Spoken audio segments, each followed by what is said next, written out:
One, Swiss, we live, bro. We live. We back. Spur of the moment, episode 2. Let me move my little tree right here. Episode 2, Spur of the moment, we back. My boy Swiss is here with me. Appreciate you. Sometimes we're gonna talk drama, sometimes we're gonna get messy, but 100% of the time we're gonna talk sports. We always gonna talk sports. I love y'all.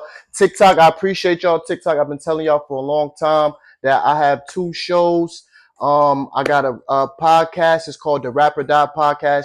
I do go live. You can check us out on that. But right now we are doing the Spur of the Moment Sports Show. TikTok, I appreciate you. I love you. Welcome, guys. This is my co-host Swiss right here. And like I said, sometimes we talk drama, sometimes we get messy, but 100% of the time we're gonna talk sports. How you been, bro? How you doing? Good. All right, say that. So we gonna get right into it, bro. We're gonna get right into it. I'm gonna let you talk about the I want you to bring in the Scott Foster situation. I really don't know much on it. All I know is that he supposedly had got raided or whatever the case may be. That's what I'm hearing. And they're saying that they got him, I guess, supposedly cheating. I don't know as far as what he was cheating with or cheating on. I don't know. But yeah, that's basically what I'm hearing right now, man. I mean, was he like doing a Tim Donaghy type of situation? Okay, so I don't know. All I know is I seen the thing pop up. Somebody sent it to me, and then I see it pop up on Instagram and all that. If you don't know, we talk about Scott Foster is a former NBA referee. Scott Foster recently, it's all alleged that his house was raided, and Scott Foster was indicted on federal charges for rigging games and stuff like that. Scott Foster has a long history with a lot of players in the NBA. Bad history. Scott Foster once kicked Tim Duncan out on the sidelines for laughing. That's when I really felt something was up. Tim Duncan was literally sitting there laughing. He started clapping. Scott Foster tossed him out of the game. So this guy, he's got a bad rap sheet. He's got a really bad history with players. And I certainly hope this is not true.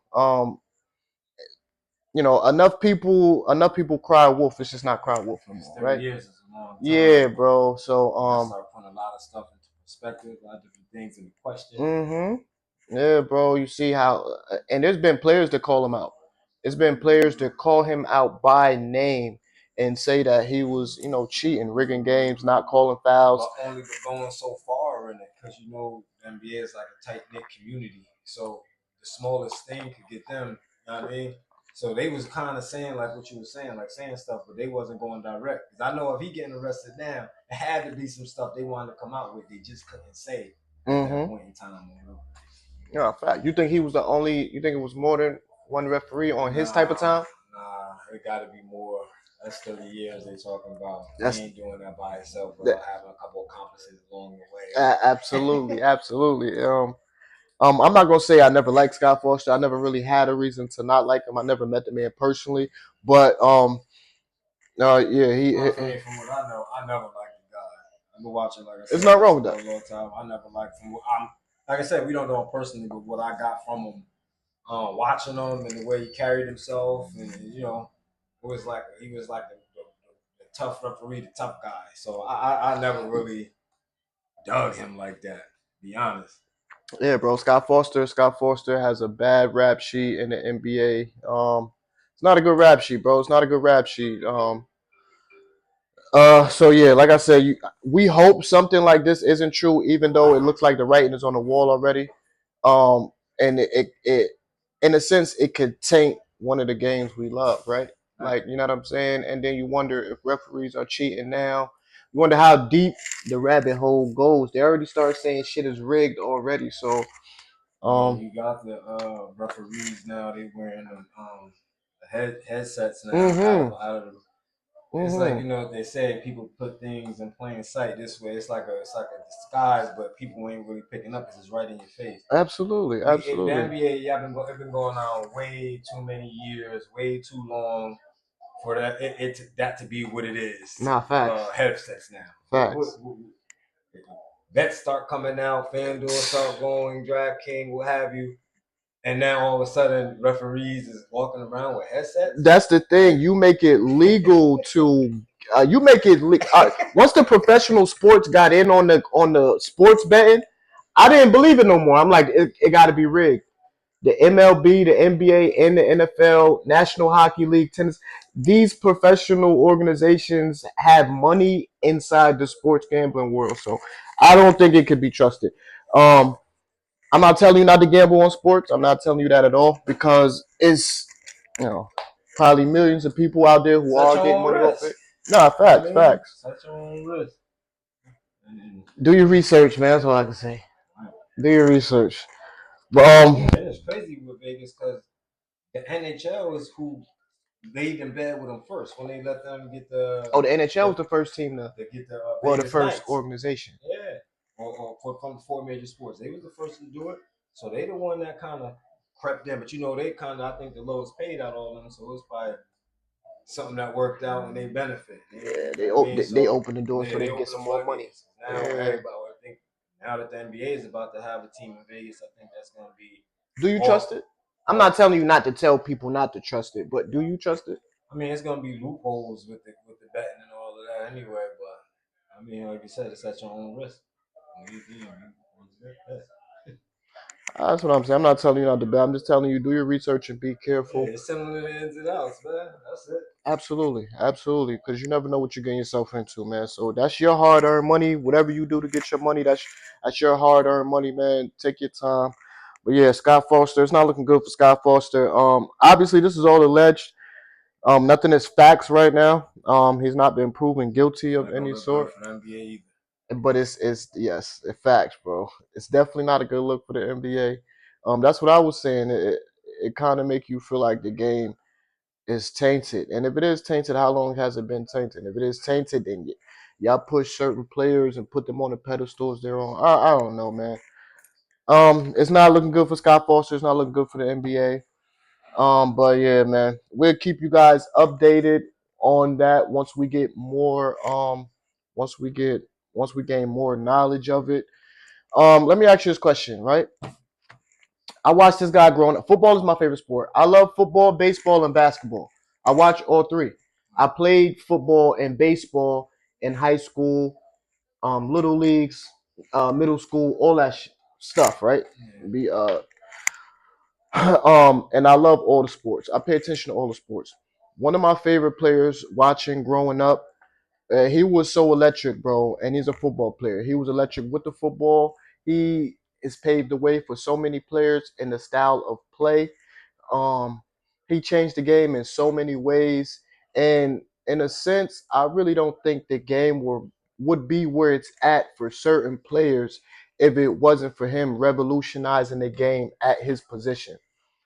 And the player I'm talking about is Michael Vick. I love Michael Vick, bro. I grew up on Michael Vick. Michael Vick was all the way my era. I watched Michael Vick in college. I watched his brother Marcus Vick when Marcus Vick played at Virginia Tech. I watched him in college. I always been a big Michael Vick fan. I watched him when he was in Atlanta. Then he had the unfortunate dog case situation. He had to go do, he had to go do a little vacation. To be a little less frank. And also when he came back from the vacation, I watched him play for the Jets. I watched him play for the Eagles, and he wasn't the same dude in Atlanta, but he was like just a little step down. He was still fast. He still had a cannon for an arm. I've never seen nobody throw the ball as hard and as accurate on the run as Michael Vick. I've seen Michael Vick be like not a full sprint because you can't get a full sprint going to the line of scrimmage to throw the ball. I've seen Michael Vick do some crazy ish, get away from the defenders, and be running as almost as fast as he can and throw the ball 60 yards on a dime, bro. Like I said, I feel like Michael Vick paved the way for a lot of these young African American quarterbacks. I feel like he paved the way for the quarterbacks that run. Michael Vick is currently not a Hall of Famer. I'm depressed by that. I'm not gonna lie. What you think about this? What you think about Michael Vick? Do you think he is good enough to be a Hall of Famer? And what do you think about him not being a Hall of Famer? let me give a little context. Go ahead, do you? That's what we're here for. First and foremost, Michael Vick was pretty much ahead of his time. What I mean by that is Michael Vick was coming in. Let me make sure. Michael Vick was coming in at a time where there were a few running quarterbacks, but with the evolution of the game, it was going to make it dangerous to where the NFL was headed. Pass first. That's what the NFL like. Michael Vick was taking advantage of the run. And we know, not to cut you off, we know Randall Cunningham had came before Michael Vick, but talking about guys we watch, right? Yeah, and at that time, you got to think the NFL was evolving. Right. So it's a little bit more technology. It's a little bit more. Absolutely. You know what I mean? So what I was saying is, with that is, they weren't ready for that. So it was, and I know it's, but if people go really do the research, you'll see that they kind of set up Michael Vick, the NFL itself. I think they hired the feds to do an investigation, find whatever you can find on Michael Vick. This way, he won't try to revolutionize the game in a way that they didn't want it to go, and that was utilizing the run and not passing first. Right. So that's the context with that. Keeping him out of the Hall of Fame. I think Michael Vick should go to the Hall of Fame. Why not? Now keep on, bro. In fact, I would have to look Michael Vick numbers up. But for the eye test, I would put Michael Vick definitely a Hall of Famer. But I'll look at the numbers. I ain't gonna lie. I'm depressed that Michael Vick is not a Hall of Famer, bro. I'm depressed that Michael Vick is not a Hall of Famer. I wish he was in the Hall of Fame. Like I said, bro, Michael Vick revolutionized the quarterback position. Not only for quarterbacks in general, but really big for African American quarterbacks. Michael Vick changed the game and revolutionized the game. I'm not saying just because he was fast, he should be in the Hall of Fame. But Michael Vick he has terrific numbers. He really does have terrific numbers, and I don't think people really understand, especially the younger generation, the Lamar Jackson generation, the this Joe Burrow generation. I think a lot of these young guys know his name, Michael Vick, but I don't think they really know how he revolutionized the game. Like I on Sundays there was plays Michael Vick was making that I was still talking about. Yeah, 7 weeks later. So like I said, I'm kind of depressed that Michael Vick's not in the Hall of Fame. I think is to piggyback off what you said. I think they're really gonna hold that dogfighting case against him for a long time. Here's my thing. Don't kill me. Don't kill me, please. People eat animals. People have farms with thousands of cows that they're gonna slaughter, thousands of pigs and chicken that they're gonna go slaughter and sell to the public. Coming after us. Like it's like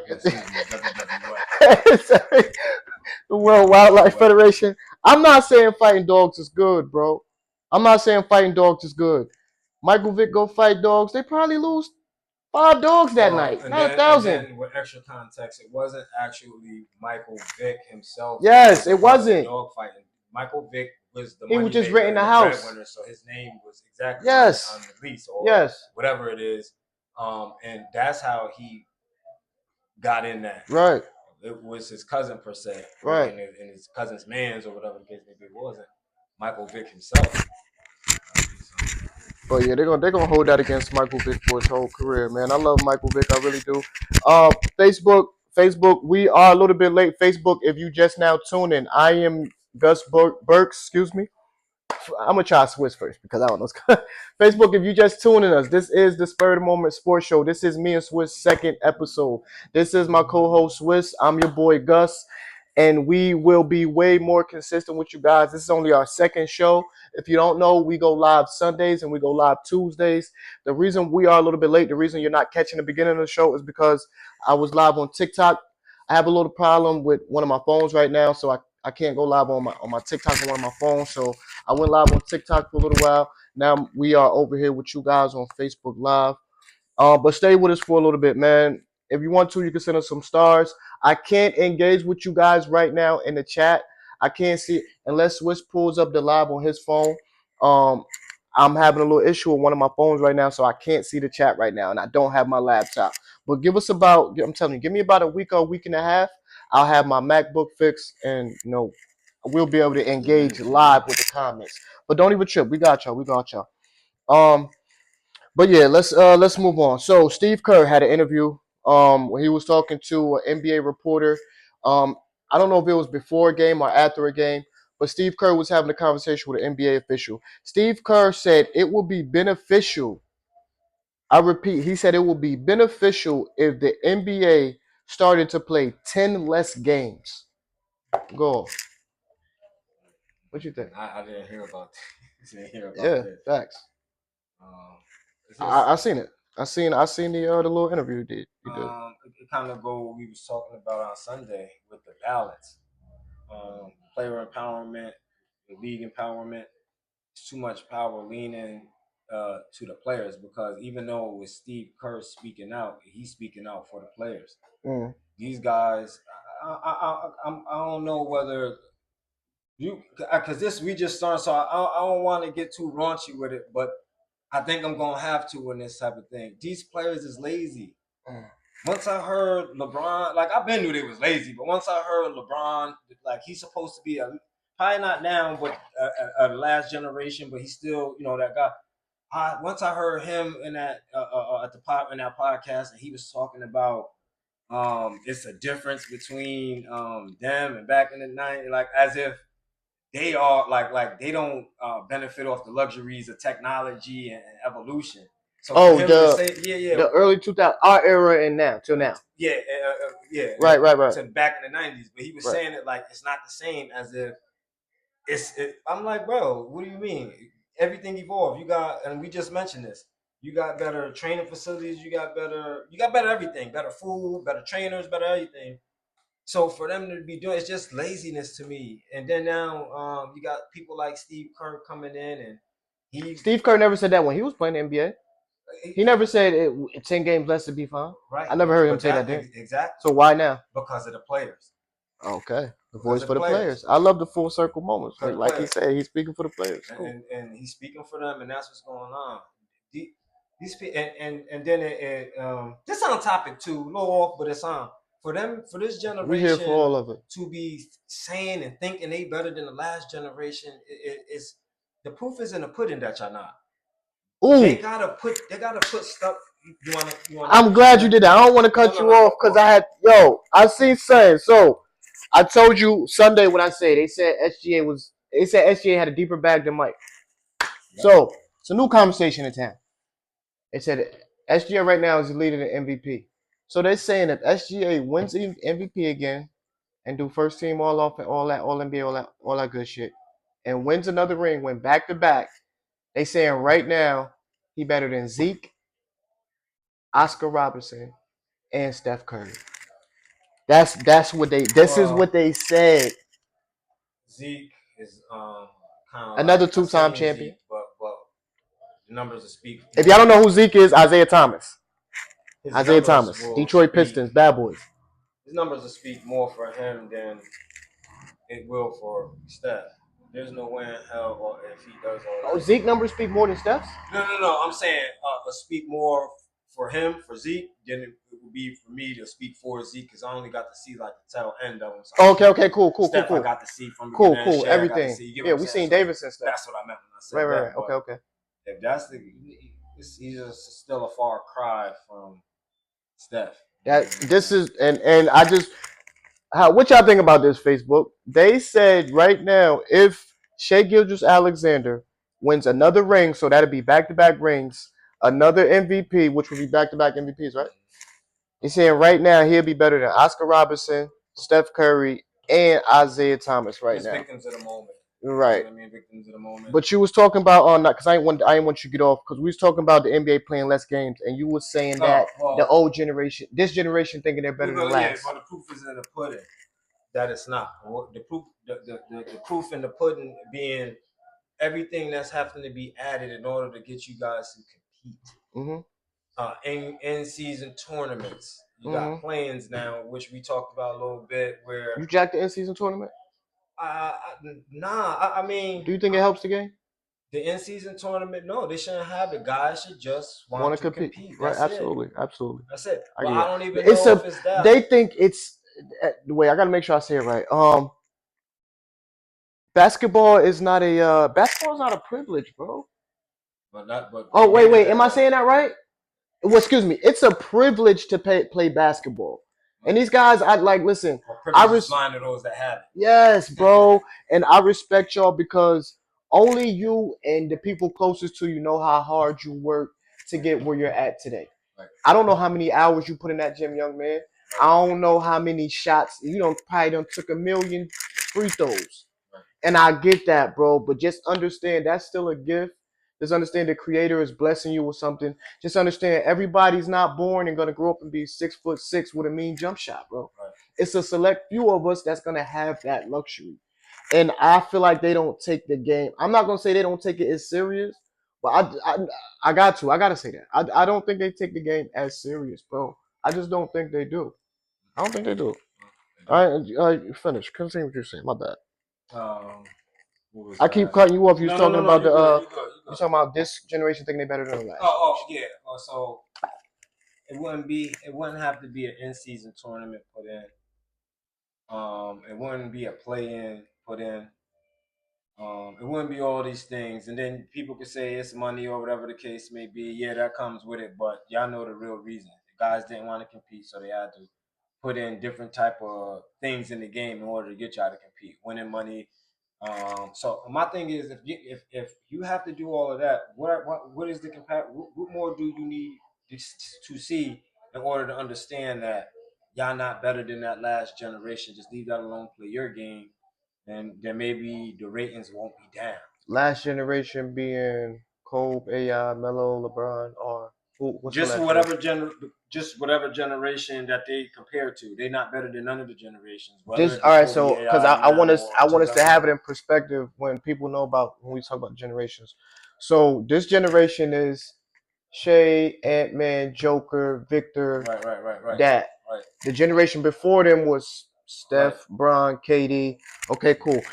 If that's what we talking about, hell fucking no. Excuse my language. This generation is not better than Carmelo Anthony and no. Nah. I'm not jacking that. And this is why I brought the conversation up to you. Because Shay and Joker is both this generation. Remember, I asked you yesterday Sunday about the rings. Yeah. Melo and KD wasn't able to get it done with their team, but KD always gonna have the rebuttal. I went to Golden State and I got back to backs. It don't matter, like you feel me. So he's walking around with two still. But it's a yeah, bro. So I'm gonna give my little take on this to the NBA play less games. Here's the thing, bro. This is why I miss Kobe so bad. Kobe would never say nothing like this. I don't think, bro. Kobe understands that it's some people out there who save their money all year to buy a freaking $350 nosebleed LA Laker ticket to go see Kobe Bryant play. That's probably gonna be the only time they get the same thing in history. Kobe got fractured right finger. Kobe got high ankle sprain, and Kobe is out there giving everything he got for the fans, bro. For the fans. I think it's so yes, bro. I think it's so selfish of these dudes. I think it's selfish of Steph Curry to say the NBA should play 10 less games. These guys get paid millions and millions of dollars, bro. And then you do millions. It this way. Okay. It's not even 360. How many days is it? 362, 65? 365. You're not playing the whole 365. Right. You're playing 82 games, about a good 3 months out of the 12 months. We don't want to dismiss it as if we pulling it off. We know 4 months, whatever. For y'all to get paid all that money is what we saying. So my thing is this. Fine. You don't want to play 82 games. You want to play 72 games. From here on out, it's just a universal thing around the NBA. This is as far as the pay goes. We're taking out for the 10 games. We'll see how much they don't wanna play then. Okay. So start doing that. For every time they do this, have something to come back. because this is getting out of hand now. Where the laziness is just this is absurd to me. Terrible. You guys work 4 months. Well, not 4 months, because you got your little all-season program. You Yeah. work half But the year. everything is a You work luxury. 6, 7 Everything months is out of free. 12, and you a millionaire. Yes, you're a millionaire. Everything you got is Yes, free. when you go to work, it's free. You don't. Everything is the best of the best. Your You get the best hotel, your everything, travel, your food, everything. it's So free. again, and I'm not poo-pooing like The the medicine, travel is not could be massage rigorous and all therapy. that, but everything exactly they compensate for everything. Like you said, if your body is rough, you got somebody to massage it down. You wanna go to the steam room, you can do that. So it's not like I don't know, man. They just spoiled, man. It's spoiled, man. That's what's coming down to, bro. Y'all getting lazier than the generation before y'all. Y'all spoiled. I think the more the money increases, so when you can see guys get $300 million, you're gonna see guys get lazier. You start giving out 250, 260 million dollar contract, guys gonna get lazier. That's just how I feel. And naturally, I hate because we don't want to sound like we're hating, but no, for basketball fans, sports fans, we want to see competition. Yes, competitiveness. I don't want to see guys being lazy because they good now that they got that contract. No, I want to see you balling. That's like you was in college or wherever else you came from where I watched you. I don't want you changing up once you come to the NBA now because you feel like you good. Nah, ball up. To be honest, if not to be honest, be 100%, we help put you where you at, bro. Right. We buying these tickets. We paying for the cable. We tuning into the shows. Us as the fans is helping pay your fucking bills. We want to see entertainment. I just listen. If I would have been able to ever make it, listen. I would have. I want to play all 82, 82. Competitive entertainment. And once it's going, it's going. Because entertainment is what they're giving us. You know what I mean? No, I want to see to a degree. Competitive entertainment. To a degree. Because that's what it is. It is entertainment. It's to be entertained, but at the same time, don't take the competitive nature out of it. Compete. That's what they was doing with the All-Star games. Exactly. They looking for everything else except for what it is, and it was just to compete. That's a great segue. All-Star game. So, what do you? How do you feel about the former All-Star game format? And compare this All-Star game. If you didn't watch the last 5, compare this All-Star game to any of the last 5 you may have watched in the last few years. And again, all right. So, because that was one of the top. See how we segue right into the All-Star? That was beautiful, bro. Good job. Well, so you figure it was player empowerment again is what caused the All-Stars game to go the route the All-Star game went. Once you split it up and you took away just East and West, and now you started making individual players, captains, and all the other crap that they was doing, it kind of messed. That kind of was like the start of a bad time, and that's what happened. It progressively got worse, and that was because they were spoiled and they were rebelling without saying they were rebelling. Right. So they wasn't playing as hard, but the pressure got too hot, it got too much, and the pipe burst. That's why they played the way they play. So the format is it's simple.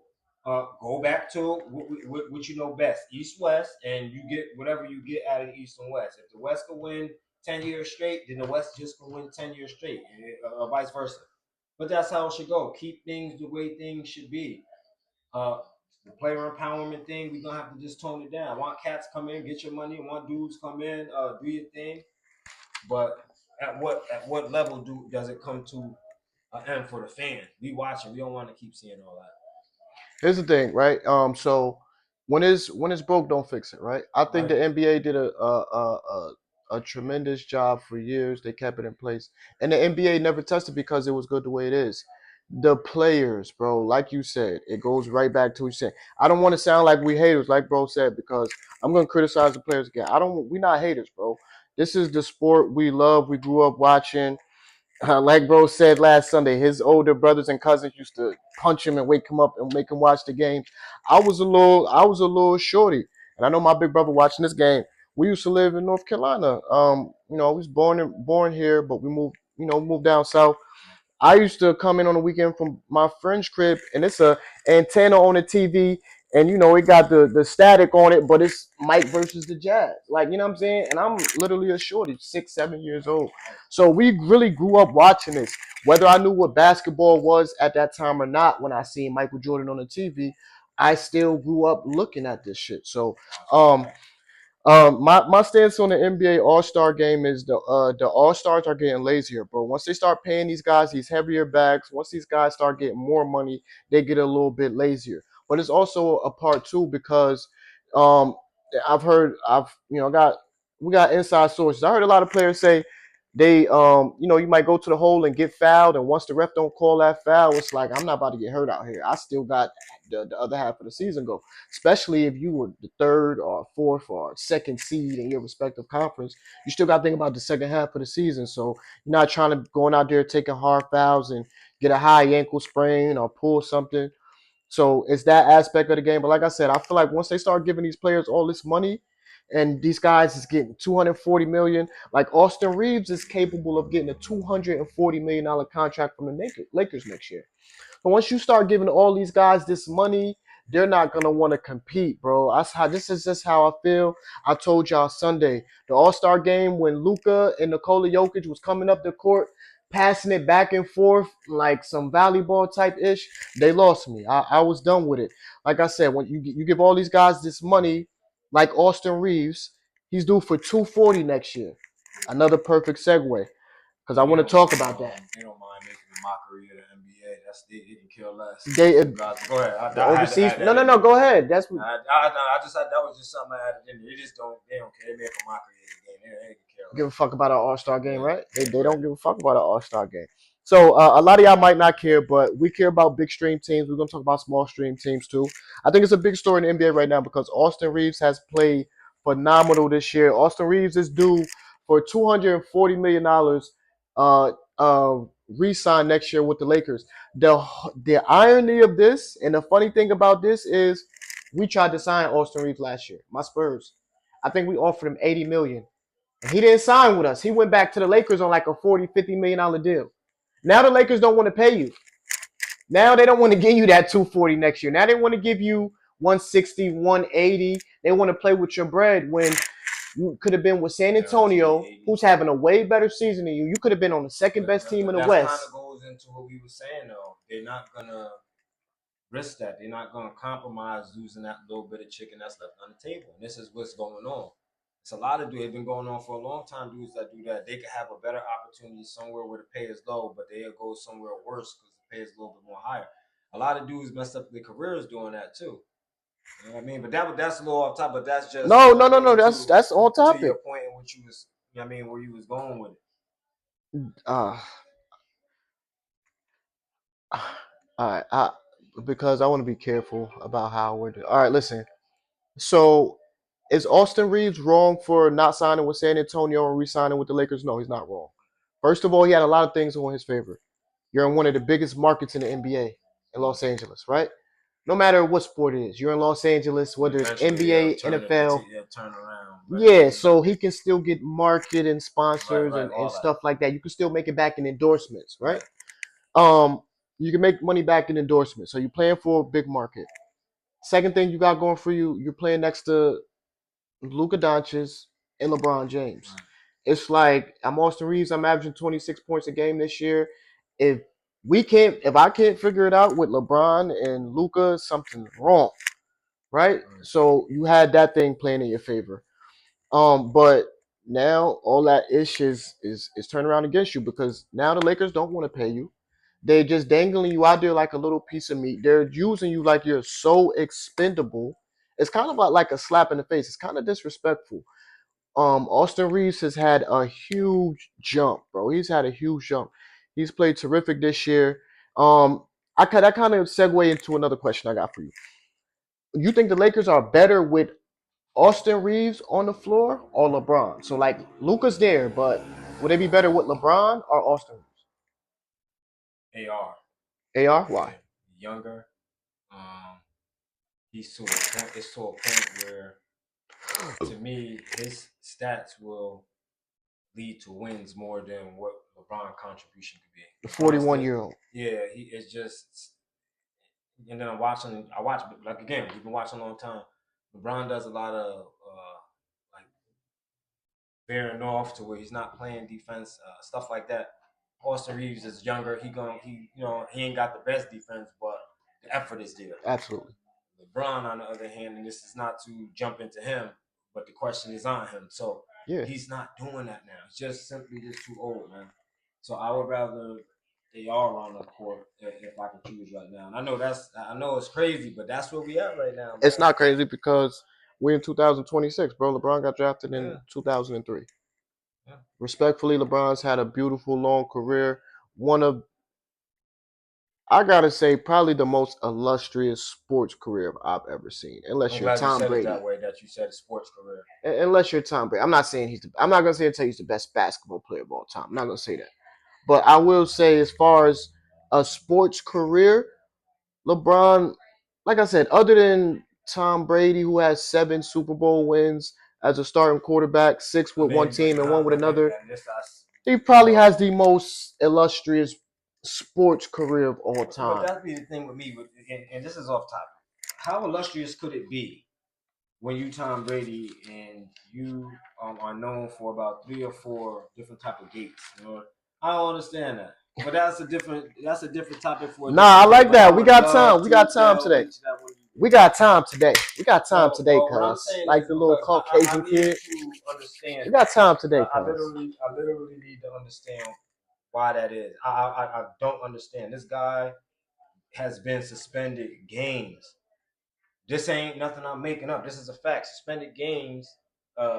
Games that he appealed and they smacked the appeal and said, no, you serving this suspension for these games because you cheated. It's like that gets swept under the rug as if it never took place. So I'm not, because one thing. Does race play a factor? And we listen, this is not a racial podcast. We're not racist. We love Caucasian brothers and sisters. But is it a racial thing that his cheating gets swept? And this is not alleged. None of this is alleged. This is all facts. I say yes, but that has more with the bigger picture of who's the best North American sports athlete. That's more what that's about. Okay. The cheating was to get him to get to that point. Okay. You know what I mean? But yeah, I don't understand how a guy can because see, like I was saying, one thing about cheating is once you get caught doing it, the first time, it brings into question if you're doing it or have you done it again and you just haven't been caught. I'm gonna play a Tom Brady fan right now. I'm playing a Tom Brady fan. You gonna say he cheated with the fucking with Spygate? Everybody's recording team signals on the sideline. Yeah, what are we talking about here? But see, what the difference is, they did it in a sneaky way. If that was the case, but everybody, it don't matter how we doing it. Everybody's doing it. But guess what? We just happen to get caught, and they probably caught us because we're winning a lot. And that's fine. And if that's how it is, it's fine. You still got caught. It don't matter. You got. But everybody's doing it. They didn't get caught, so I can't say nothing about that. That's the thing about cheating. But if everybody's doing it, like it's caught. So you gonna single me out? I'm the only bad guy in this situation. Yeah, because you got caught. And it's not because I'm the best quarterback in the world. It's not because I'm Tom Brady. That's probably why they look. But then again, that's not the only thing that we holding against you. It's other things too. Deflategate? Come on, bro. Get the fuck out of here. Deflategate for that. For some fucking footballs that was but it was to your benefit. If it wasn't to your benefit. So I deflated the footballs. I deflated the footballs. Okay, so now you cheated. No. I'm asking you. You telling me I deflated footballs? Oh, it was. And I used that against my advantage. It was in Tom Brady's phone, and the ball boy's name in Tom Brady's phone was I think it was like ball. It was something about deleting, getting the air out of the balls. It was something like that, and then he deleted it. And the feds aren't idiots. They say, you know what? There was no reason for you to do that. We told you to give us your phone how it was. But you deleted it. Now we think you're guilty. Since you're guilty, you suspended games. You know what I mean? And that's what happened. How can this get swept under the rug and overlooked like this? So I really didn't do nothing malicious. My field wasn't wetter than other people's. You know, it wasn't, spikes under your cleats. You talking about Deflategate and some recording that every team does in the NFL. Right. Then he also benefit from the tuck rule.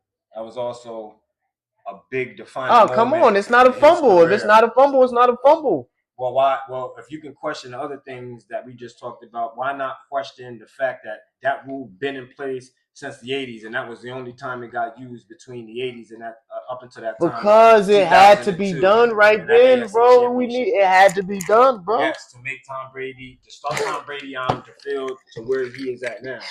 I see cheating when I see it, and I can't. Again, like I said with LeBron, I can't unsee something. Once it's seen for me, I can't unsee it. I'm not gonna sit here and act like I'm in the twilight zone and I didn't witness what I witnessed. I'm not gonna let this get swept under the rug. Tom Brady could never be the best at anything. Anybody that has anything to do with cheating shouldn't be held the GOAT, the greatest, or anything. Cheaters don't need to do that. I mean, the greats don't have to cheat. And like I said, I was just playing devil's advocate. No, I know, but that's how I would handle a Tom Brady fan. I mean, I done handled many of them. Yeah, bro. So, sorry about this. Somebody texting me about some trades right now. Yo, so yeah, bro. I just wanted to get into that a little bit. Um, let me ask you this, right? It was a conversation last summer. Right? And basically, a few current NBA players and a few former NFL players were going back and forth, and they were chatting about which one would be easier. Would it be easier for NFL players to play in the NBA, or would it be easier for NBA players to transition to play in the NFL? And this is easy. It would be harder for NBA players to transition into the NFL than it would NFL to NBA. Why? It's because of physicality. Basketball is a learned skill or talent. You can learn how to do that. I mean, football is too, but throughout the games is physicality. A lot of the guys in the NBA are more taller, more leaner, so I think it'd be a little bit harder for them to deal with that physicality than it would for. Because a lot of the well, I ain't gonna say a lot, but I've seen a few of the football guys who once had, they had, skills and all that. So then I look at it like that too. Like how many basketball players was football players? That was nice at football and always play basketball opposed to NFL players, or the other way around. Right. So yeah, and I think I've seen way more NFL guys play basketball than I've seen basketball guys play football. I know Donovan McNabb was on the Syracuse team, basketball team, one of them years. Okay. So here's my thing, right? NBA players stay in the NBA. NFL players stay in the fucking NFL. I think both sports is equally hard, bro. I think both sports take a lot. Here's my thing, right? Let's say you take a wide receiver, tell a wide receiver, all right, you're gonna be our shooting guard today. You're 6'4", 6'5", whatever. You go out there, your matchup is a prime Klay Thompson. 6'8", running off of every fucking ball screen, and you gotta stay with him. All he need is this much space to get hot. He's taking 11 dribbles, scoring 37 points in a fucking quarter. On 11 dribbles, having 60 points in a game. Like Klay Thompson, excuse me, it was 11 points. 11 dribbles, scored 37 points in a quarter, only dribbling the ball 11 times. And then for the fucking NBA players, you think you just can go out there and just line up at wide receiver and fucking catch the ball? It's not that easy, bro. It's not that easy. That's not how it works. You a shooting guard, and you go to the huddle, and Donovan McNabb say, yo, let me get a 36x shadow with a 54 split, orange tiger backdoor drag with a slot right Texas 22-on-2 triple Georgia reverse. Do your job, wide receiver. Do you know your job? Do you understand where everybody's lined up? It's not as easy as you think. Gilbert Arenas, just to go line up and play football. It's not that easy, bro. It don't work like that. Like the terminology is totally different. One NFL play is a paragraph. It's like 5-6 sentences long. If you've never heard a Sean Payton play call, I don't advise you to do it. It's crazy because, for example, I don't know. I seen this video with Randy Moss, right? And this too what we were talking about. I think he's just a one-off, but Randy Moss was saying something like basically like he was in college. He was a seasonal sport. Like every season he played a different sport. So he was played with Jason Williams, West Virginia. He was teammates with him or whatever. But they was asking Randy pretty much like, why did you transition from basketball to football? Why did you make that decision? Randy pretty much said on so many words like there's too much competition because this was back in like '94, so he was competing with Kevin Garnett and all them dudes that was nice back in like '94, '95. Jay Kidd, all them dudes. So he was like, they was asking like, when did you think? Like, when did you know football was it for you? Right. He was just pretty much like, yo, like it was done for me when he went to like one of the combines, and he was like, seeing Kevin Garnett pin somebody good. He was like, I'm 6'4". Wait, who said that again? This is Randy Moore. He was like, one time, I'm 6'4". Yeah, he just like, I was just waiting for him to die. Nigga, 7 foot. So I don't know. That's one. He played both, and he transitioned more to football than basketball. So I don't know. Maybe it was the competition, but for me, I would just say the physicality. That was just another example to your point. Just stay in y'all lane, bro. No. Say less. Stay in y'all lane, bro. It's not easy to play in the NFL, and it's not easy to play in the NBA. You said somebody played with who? You said Randy Moss and Jason Williams. Jason Williams. Yeah, White chocolate. Yeah. Crazy. Another transition. We are not doing this on purpose. I promise you. It's all organic. Got a question about white chocolate. Great segue. So, I heard a great conversation. I'm not going to tell you who had the conversation. I'm just tell you what the conversation was. The conversation was, who would you rather have as your starting point guard? Jason Williams or John Stockton? It's hands down, it's easy for me. It's John Stockton. John Stockton's got an offensive record and a defensive record. He holds to this day. He has the most assists all time. He has the most steals all time. So it's easy for me. John Stockton. Shout out to Jay Williams. White chocolate. John Stockton played with Karl Malone? Yeah. They won anything? No, they didn't win. A couple trips. Relevant every year. But no win. You know why I'm gonna take Jason? We know I'm gonna take white chocolate because I believe I can build a system and a team when we could compete.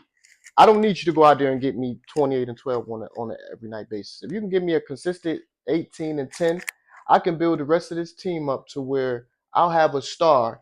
You come out here with those flashy passes and shit, we gonna win. I'm gonna take Jason Williams, and I'm being a little bit biased because I didn't see a whole lot of Stockton play. Right, I was born in '89. Right, 36. I'll be 37. God willing at the end of the year. I'm gonna take Jason Williams, man. I'm gonna take Jason Williams. That's all. So we was talking about SGA earlier. SGA hit the game winner over. No. We already did SGA. Excuse me. Sorry, Anthony Edwards. Anthony Edwards, at the end of the game, before he hit the game-winning shot, him and his head coach got into a little bickering match. Yeah, seen that. Yeah, they got into a little bickering match. I think it was after the game. Mm-hmm. Anthony Edwards hit the game. Right after he did it. Okay. He went to the sideline, pretty much. And said, "This what the fuck I do." Anthony Edwards and his head coach got into a little bickering altercation. I guess his head coach drew the ball. Not I guess, but his head coach drew a play up for the ball to go somewhere else for somebody else to take the last shot. Anthony Edwards was double teamed, and he still took the shot. He made the shot. They won the game, but his coach wanted the shot to go somewhere else. How you feel about Anthony Edwards saying, "Fuck the coach. I didn't listen tonight. I called my own number." It's what they say, miss or make league. So I'm on his side. This is a regular season game. It was important. It was an important game. I think a statement game. I forgot what he was playing that day, but I would call it a statement game. He didn't listen. Okay, it went in. You know what I mean? If he would have missed, again, it wasn't. Things happen. Maybe he felt something that he. I mean, so I don't know. I'm not mad at him for taking that shot. I'm not mad at him for taking that shot. All right, here's the thing. Kind of builds character. Absolutely. And this how I'm gonna lead with this, right? So I want to make sure I get this. I want to make sure I word this 100% correctly, so nobody, my words don't get misconstrued. You understand what I'm saying? Anthony Edwards for his team, for his team, he is his team's Kobe. Right. He is his team's Mike. He is his team's LeBron. Right. He is his team's Carmelo. He is the big dog of his team. Y'all give LeBron, y'all used to give LeBron so much hell because LeBron wouldn't take shots like that and he'll pass the ball. Now, if the guy misses it, now LeBron gets the slack for the guy missing the shot and LeBron gets the slack for passing up the shot. Right. Anthony Edwards took the shot and he made the shot. Guess what? Who the fuck else gonna take the shot? Julius Randle? Who else gonna take I think it? that's what they said they drew the play up for. Come on, be for real. Who else gonna take that shot? Well, yeah, man. I'm not mad at that, man. You need that right now. That's what the NBA been missing. If I ain't gonna lie, I rock with him. I like anything. I love Anthony Edwards. I love Anthony Edwards. That's what they've been missing. My God, this is the kid y'all was just comparing to Michael Jordan a season or two ago. Y'all was just comparing him to Mike. Yes, I want, if I'm Chris Finch, Chris Finch is the Minnesota Timberwolves head coach. I want Ed taking those shots. Listen, once Ant get like polishes his game to where he has a consistent jumper, the decision making is a little bit better, and certain in certain situations, Anthony Edwards is going to be he's next up. I mean, especially for the as far as we talking about the cross seasons, and that's not just Europeans. You got Shea that came from Canada, so you talking about those type of guys, foreign players. Yeah, my thing is, if Anthony Edwards passes that shot up and he gives it to Julius Randle or whoever, they missed a game-winning shot. ESPN don't make a big deal. They said they had a chance to win at the end. They give it to Julius Randle, and Julius Randle misses the shot. If Anthony Edwards misses, the game is on him. The fucked up shit is, damned if he don't. Yes, if he passes to Julius Randle and Julius Randle misses, it's on Anthony Edwards. So I'm going to take it into my hands. I'm going to put up this last shot. I am the mega star of this team. They were just comparing to me, Mike. Like, come on, man. He just take the blame. That's the crazy thing is, he's gonna have to take the blame if he passed the ball and his teammates miss. He's gonna have to take the blame for that too. Why did you pass the ball? Right. Because coach drew this up. Y'all gonna question coach. Right. They're gonna say he should never passed it. Go ahead, but no, you good. But I was just saying that's the stuff that he got to hear in the back. We ain't gonna hear that. That's the stuff he gonna have to. You know what I mean? So yeah. And we are here on the Spur of the Moment Sports Show, bro. We rocking with you, young brother. You took the shot. Not only did you take it, you made it. I feel like as a coach in that situation, I'm gonna say, bro, you know that ain't what I drew up, but you made that motherfucker. Let's go. Right. Say, bro, if you're gonna defy me in those type of situations, just make sure you make it. Because if you do defy me and you double team and you don't make it, and the guy I was telling you pass to is open, I'm gonna chew you the fuck out. Right. Excuse my language, but if you make it, all is forgotten. Next game, we won. Right. We won, bro. We won. It looked like they got that type of relationship. Nah, he said him and his head coach got a really good relationship. So, media, they took that. They gonna make a story. That's how they make their money. So they're gonna talk about anything. No, I think they got a pretty good relationship from what I see. And then that coach, he's one of them guys that he kind of like he's like one of them guys that speaks up. He ain't gonna so. I'm gonna get into this and then we're gonna get off that. We're gonna get into something else. One day I was listening to Amon Shumpert on a podcast, and this is when Shumpert was playing for the Lakers. Shumpert was playing for the Knicks with Melo, and Shump was he was a young boy at the time, and it was right before halftime, and I don't know if they had a play draw up or something, but Shumpert was open. Melo had two defenders on him. Melo before half, he goes up, goes baseline. You know, Kobe used to always take those run down court, stop and take the 18-foot jump shot. Melo goes down, puts back to the basket, turn around, shoots the shot. He misses. Shumpert's tight. Shumpert's tight. He like, yo, bro, I'm open, bro. That's wild. You know, he told me, that's wild selfish, shorty. I'm wide open. You're not passing the ball. I know you Melo, bro, but I'm professional. I can make that shot. Melo said, Shump, I practice these shots. I practice these shots hundreds of times a day for these situations. Because if you miss that shot, they're not going to say nothing about it. If I pass the shot to you and you miss, they're gonna say something because I passed the ball. I get paid the money to make the shot. It's not me being selfish. I work on these shots. I get paid millions, big money to make these shots. Facts. I work on these shots. So we not mad at Ant taking that shot. Ant probably has practiced that shot a million times over. He's probably took that shot in his sleep. I love the way you did that. man. Man. Got some swag to him, man. They needed that. Minnesota, and I mean, but yeah, and we rocks with you here on the Spur of the Moment Sports Show, bro. I hope you see this. But we're gonna jump into something else. Aaron Rodgers right now is playing with the Steelers, contemplating whether he wants to come back or not, putting them in that pickle. So they don't know if they should go after a quarterback or if they should draft a quarterback. I always say this: when you're dealing with a quarterback of that age, you should always draft a quarterback of the future. Right now, whether Aaron Rodgers come back or not, the Pittsburgh Steelers need to be looking in the draft that we need our next quarterback because Mason Rudolph didn't pan out. Um, the kid that played with George Pickett, Kenny Pickens didn't work out. We need another quarterback. If Aaron Rodgers does come back, he's only going to play 1 year, and we're not going to win the Super Bowl with him. What do you think about Aaron Rodgers playing with Pittsburgh? Should he retire or should he keep playing? Every good things don't last forever. It's time to go, man. All good things must come to an end. Yes, it's time to go. It's time to go. They gave you a chance this year. It didn't pan out. I just think it's time for players like him to go. To me, it's like, well, you did it all. You tried. You gave it your best shot. You're a Super Bowl winner. You won about 4 MVPs. You were in top 5, I believe, in passing yards. All of it, yeah. All the major statistic categories where a quarterback need to be. I think he's at least top 5 to top 10. You did it all. Go out in the sunset. Well, I won't call it the sunset. You didn't win the Super Bowl, but enough is enough. It's time to go, man.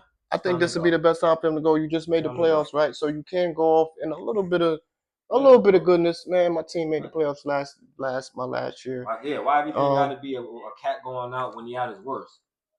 Go out of there, bow out gracefully. You gave it your best shot. That's how I look at him when it come to this now, man. I'm about tired of Aaron Rodgers, man. Nah, facts. I'm gonna say this, and please don't kill me.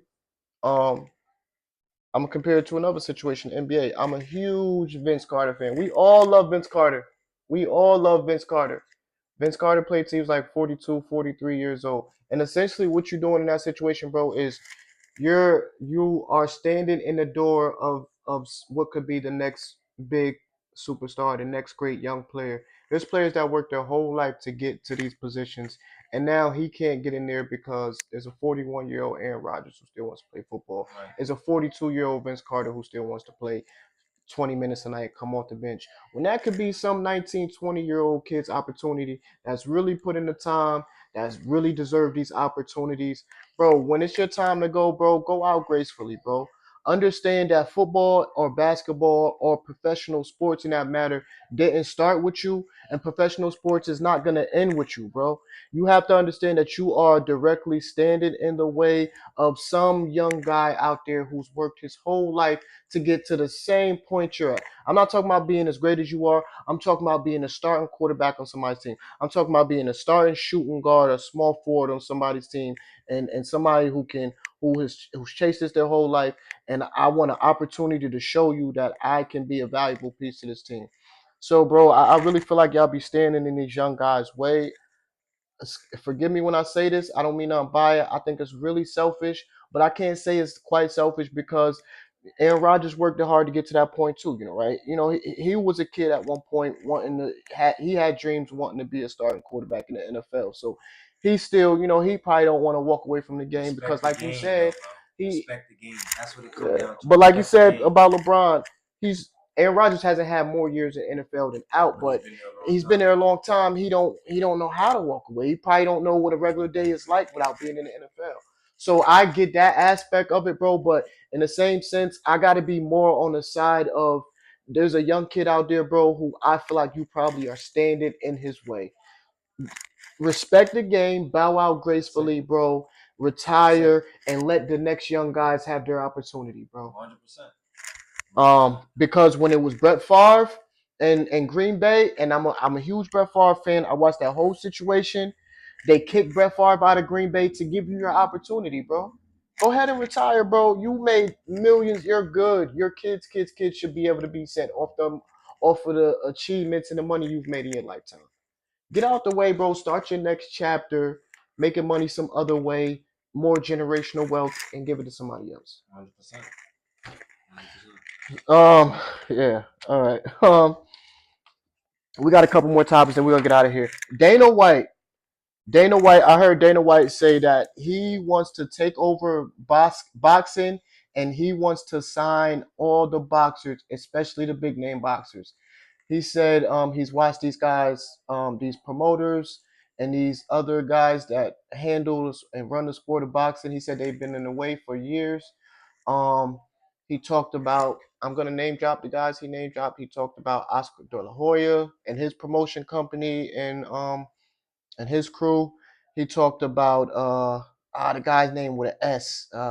I can't remember his name, but he called out a few people, a few of the biggest names in the sport of boxing that can get fights going. And he said these guys are doing a bad job, and he wants to take over boxing. How you feel about Dana White?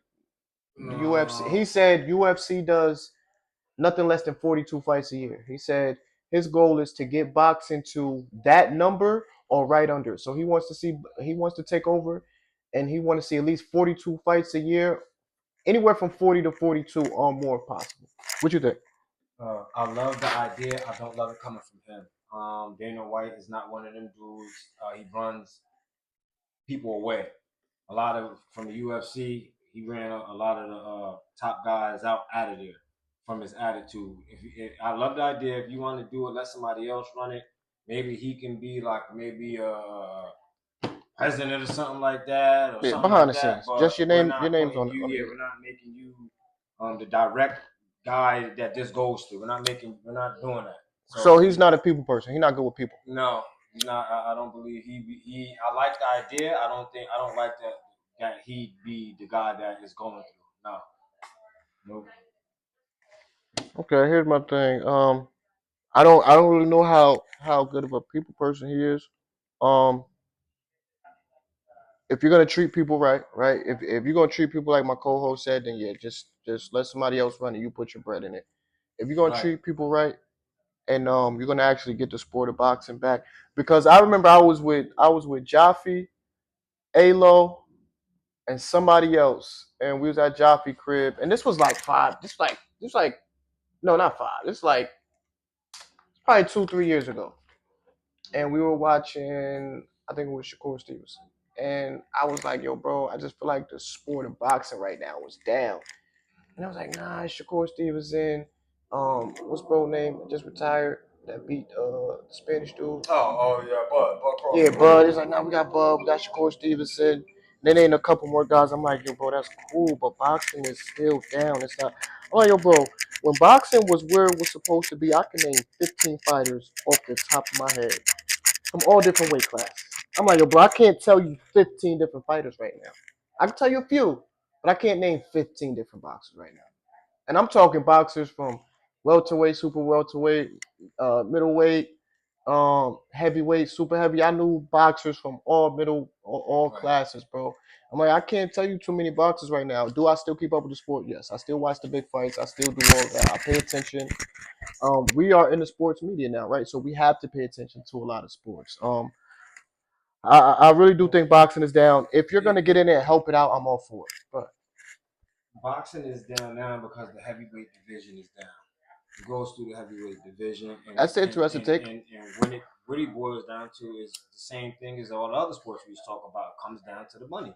The passion is not there when it comes to everybody to the heavyweight and everybody because everybody is worried about getting a dollar. My thing is, I get it. People want you getting paid anyway. Y'all Right. getting big bucks. Like to keep to water down the sport in order to get paid more money when you're gonna be getting enough money. Right. It's just like yo, like bro, calm down. Like have some love for the sport, for the game, and start thinking for the fan a little bit. Think about stop that, but that's what it is. It's just all for self. What can I gain? What can I get? And again, it ain't like you're gonna be doing this for free. Right. Y'all all getting paid big bucks. Right. Compete, keep the passion, And but I definitely get it. Even though I'm saying all that, it is where it's at. So, and with that being said, it's like, yo, I love the idea, like I said, of that. I just don't think Dana White would be the person to get that done. I love the idea, though, thought process of it. I don't think Dana White would be the one to take that on. I'm sorry. Maybe, like you said, maybe he can, invest in it. You know Right. what I mean? Get a percentage out of it, make your money. But for you to be like the face of it, like the PR, public relations type guy, where you the face and you having all different type of interviews and you dealing with the boxers themselves. Nah, I don't think So so. who you got? Who do you have any names who you think should? That can like fix that up or like. Yeah, I think boxing is like a rugged, rough. It's an individual. So I really don't know. Like it would have to be like somebody like that's in like a Vince McMahon. It would have to be somebody Would like have to, that yeah. type of that because they already got the vision. But again, it will have to be. It's too much. These are not people. They're not good with the employees who they employ. They're not Yeah, people. they're not You're really. not a You know people what I mean? person. So yeah, I don't have nobody right off rip a name off rip. Maybe if I could think about it a little bit, maybe. But Boxing is in such a dire situation that we're gonna see Manny Pacquiao Floyd Mayweather Part 2 10 years later. And what What you think about that? and what fans need to do is fans need to not watch that fight or if you go watch the fight, try to watch it for free. We can't keep making a mockery out of boxing. They doing this just for some bread, some money. I'm not into that. To get Boxing the is a real sports sport, views yeah. back up. But if you want to do it the right way. That's not the way you want to bring the sport back up because once they see the money again, it's going to be messing it up, and it's not going to be that way. They can say we want it to be this way, but once the bread start coming in like that, they're going to keep it the way it's going. So no, don't watch that fight. If you do want to watch the fight, make sure you watch it for free because the more money you bank into these type of fights, the more they're gonna keep them going.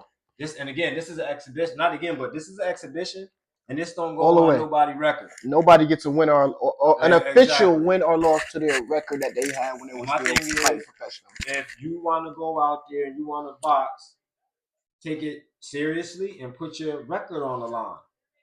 If that's the case, I don't want to watch exhibition boxing. If I want to watch exhibition boxing, I'm gonna watch it.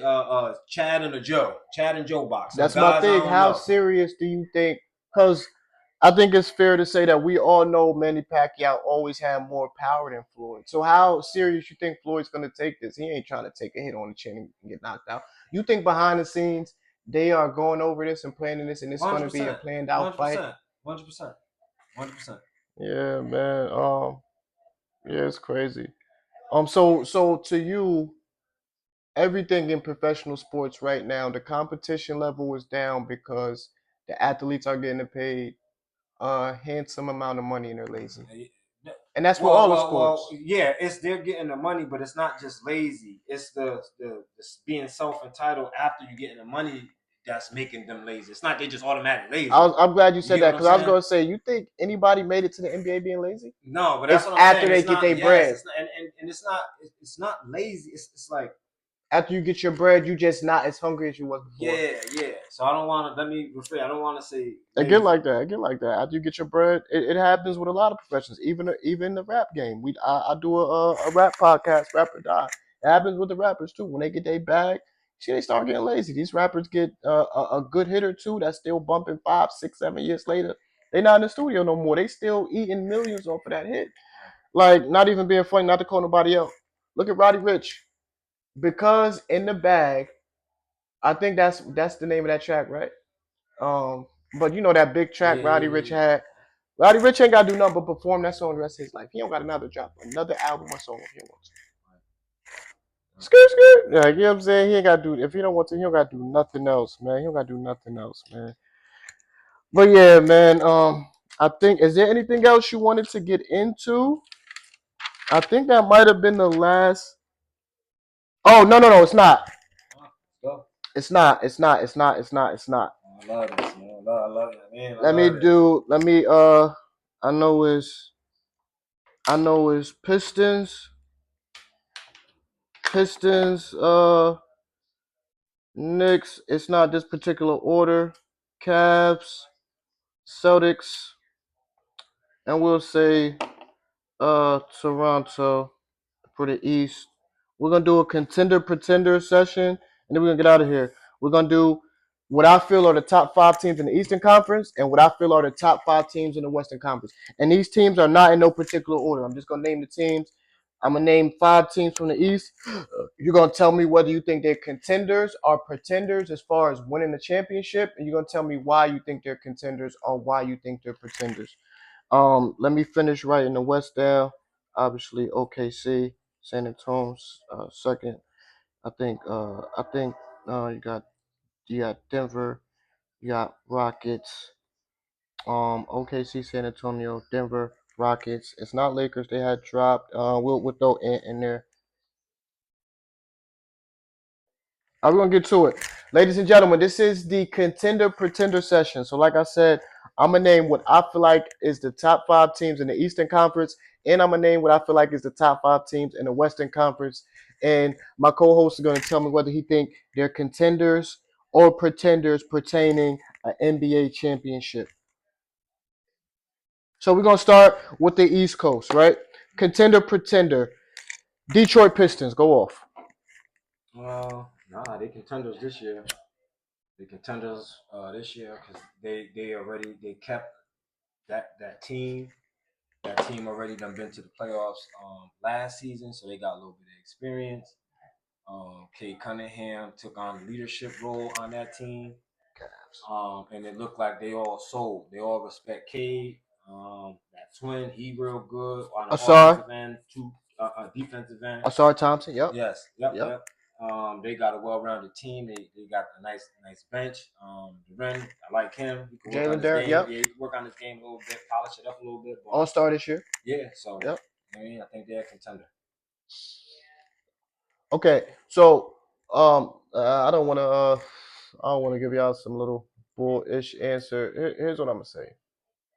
With all due respect, I feel like it's I feel like it's only I feel like it's two teams that can really win a championship in the East, and I feel like it's a good five teams that can win a championship in the West.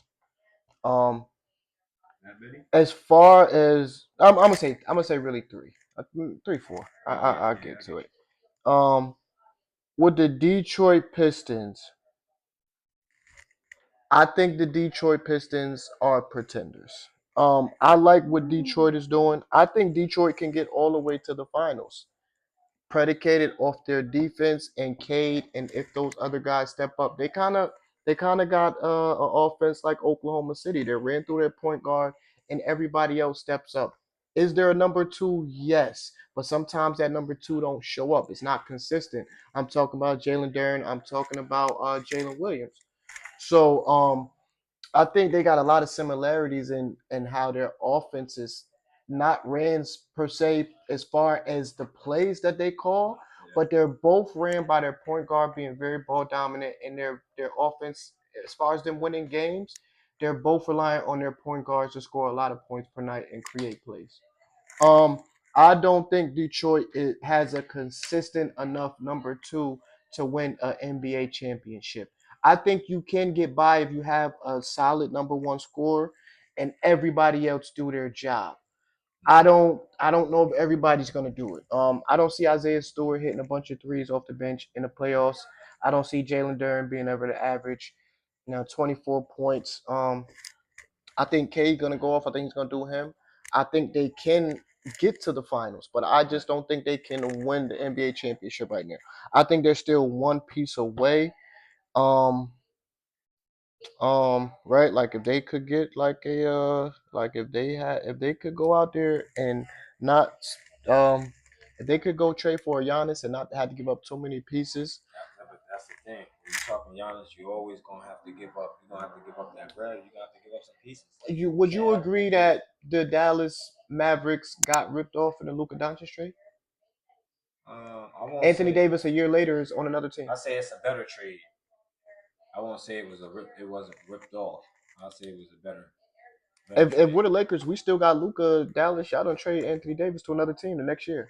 Yeah, yes, banking. You still got Kyrie Irving. I think a lot of people we forget about that. I think they banked on that, that's why they let him go so easy. Kyrie coming back, Cooper Flag, they giving him the green light to do what it is that he want to do.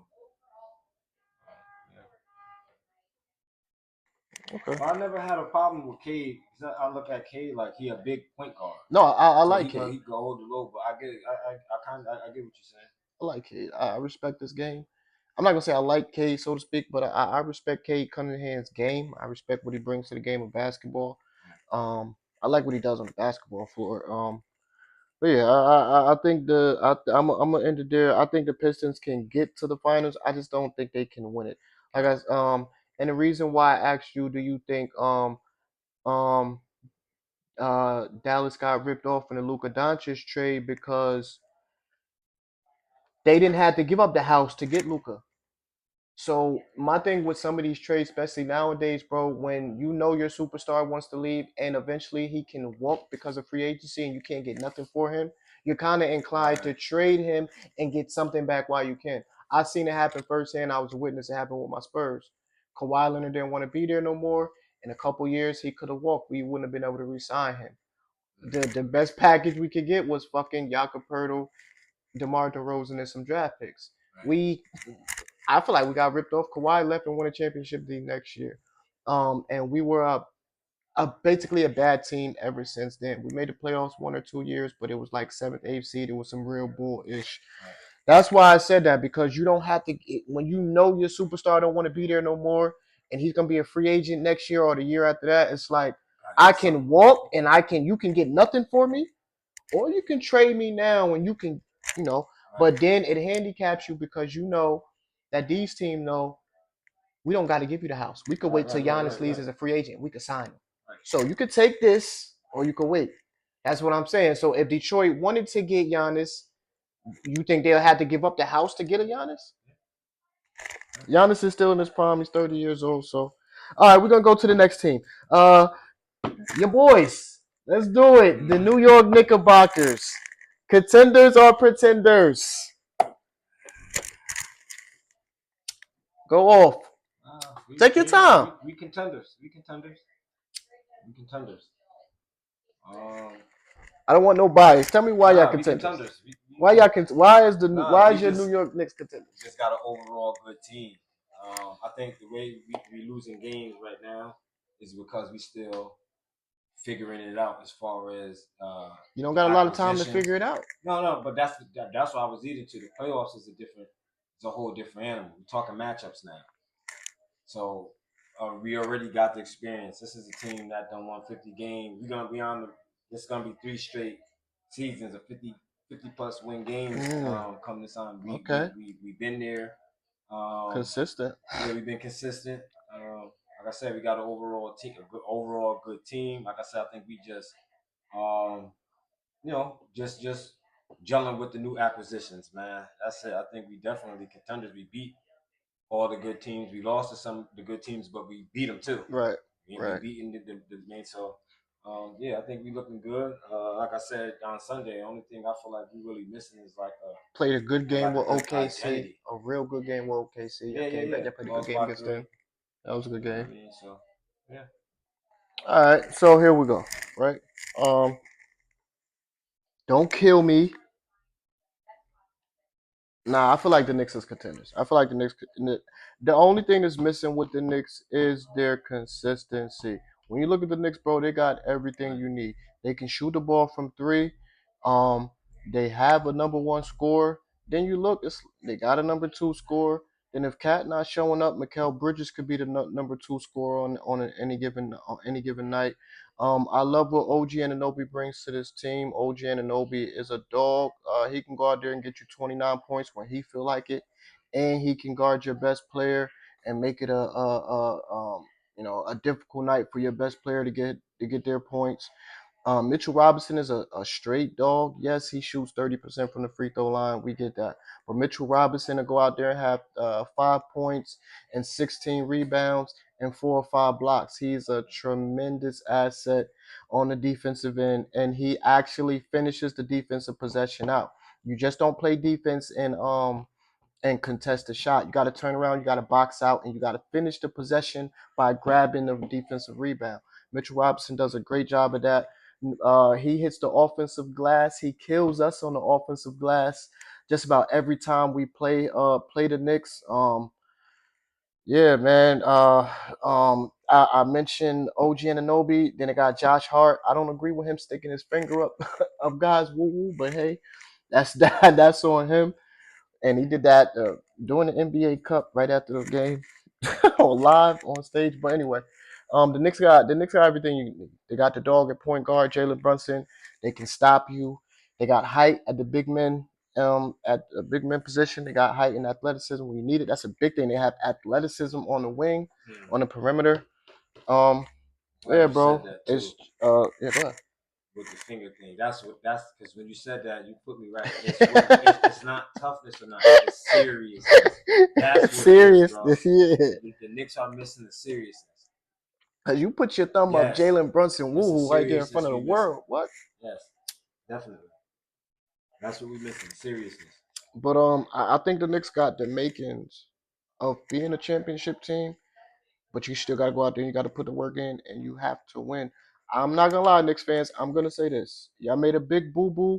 I'm not gonna say y'all made a big boo-boo bringing Mikal Bridges in, but to give up 4 or 5 first-round picks for Mikal Bridges, he should not have done that. And Mikal Bridges is making $200+ million, and he's at best your third option. Because Jalen Brunson's your first option, It's Cat's New your York, second man. It's option. the big Jalen city. They Brunson. got that money to spend, man. But if They got you, money to the spend. thing is, you got the money to spend, but now you don't got the draft picks to go get Giannis. If you don't get Mikal Bridges, Giannis would be in New York right now. Could you give those draft picks Crazy to? thing is, it's not even about the draft no more. It's about the stock within the draft. Mm-hmm. I mean, before it was like, yeah, It's we got a about good draft pick. We what might get this good player. what Now it's year like, though when these guys are coming out. That's what it's about. What year? yeah. Facts. Now Facts. they don't give a damn. They'll get ready to do draft night if it didn't. Nah, facts. Facts. I was high on Rob Dillingham when he came out of Kentucky. Yeah. We drafted Stephon Castle first, and then we drafted Rob Dillingham at 8 and traded him right to Minnesota right after we drafted him. But I see why we traded him because we got a lot of guards and Rob is kind of tiny. He wouldn't have fit in. So we both in agreement. We feel like the Knicks are both contenders. The newly acquired James Harden and the Cavs, Donovan Mitchell, Evan Mobley, Jared Allen. They got the I think the Tyson kid playing the 3. Contenders or pretenders? They're pretenders.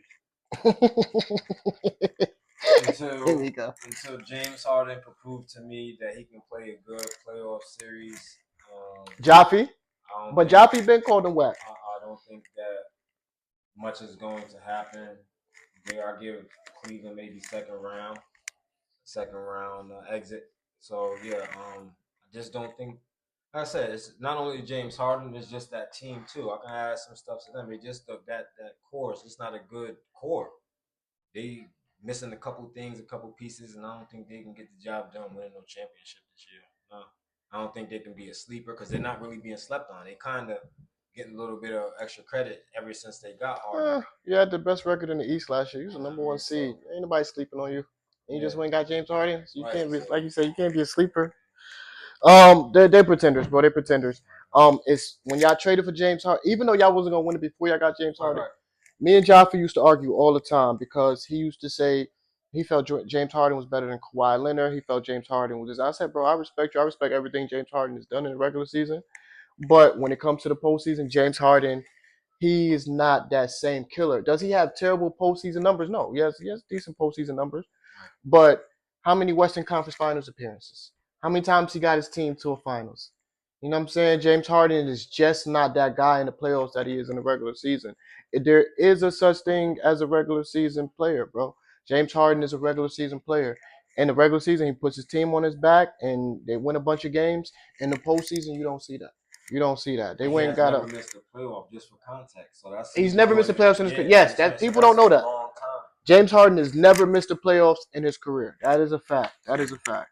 That's to his credit, but then it's to his discredit. You understand what I'm saying? Absolutely. Like, for you because to make the playoffs every year for 16, 17 never years snipped the finals. You know what I mean? Well, he. Oh no, they did go. They went. I'm sorry.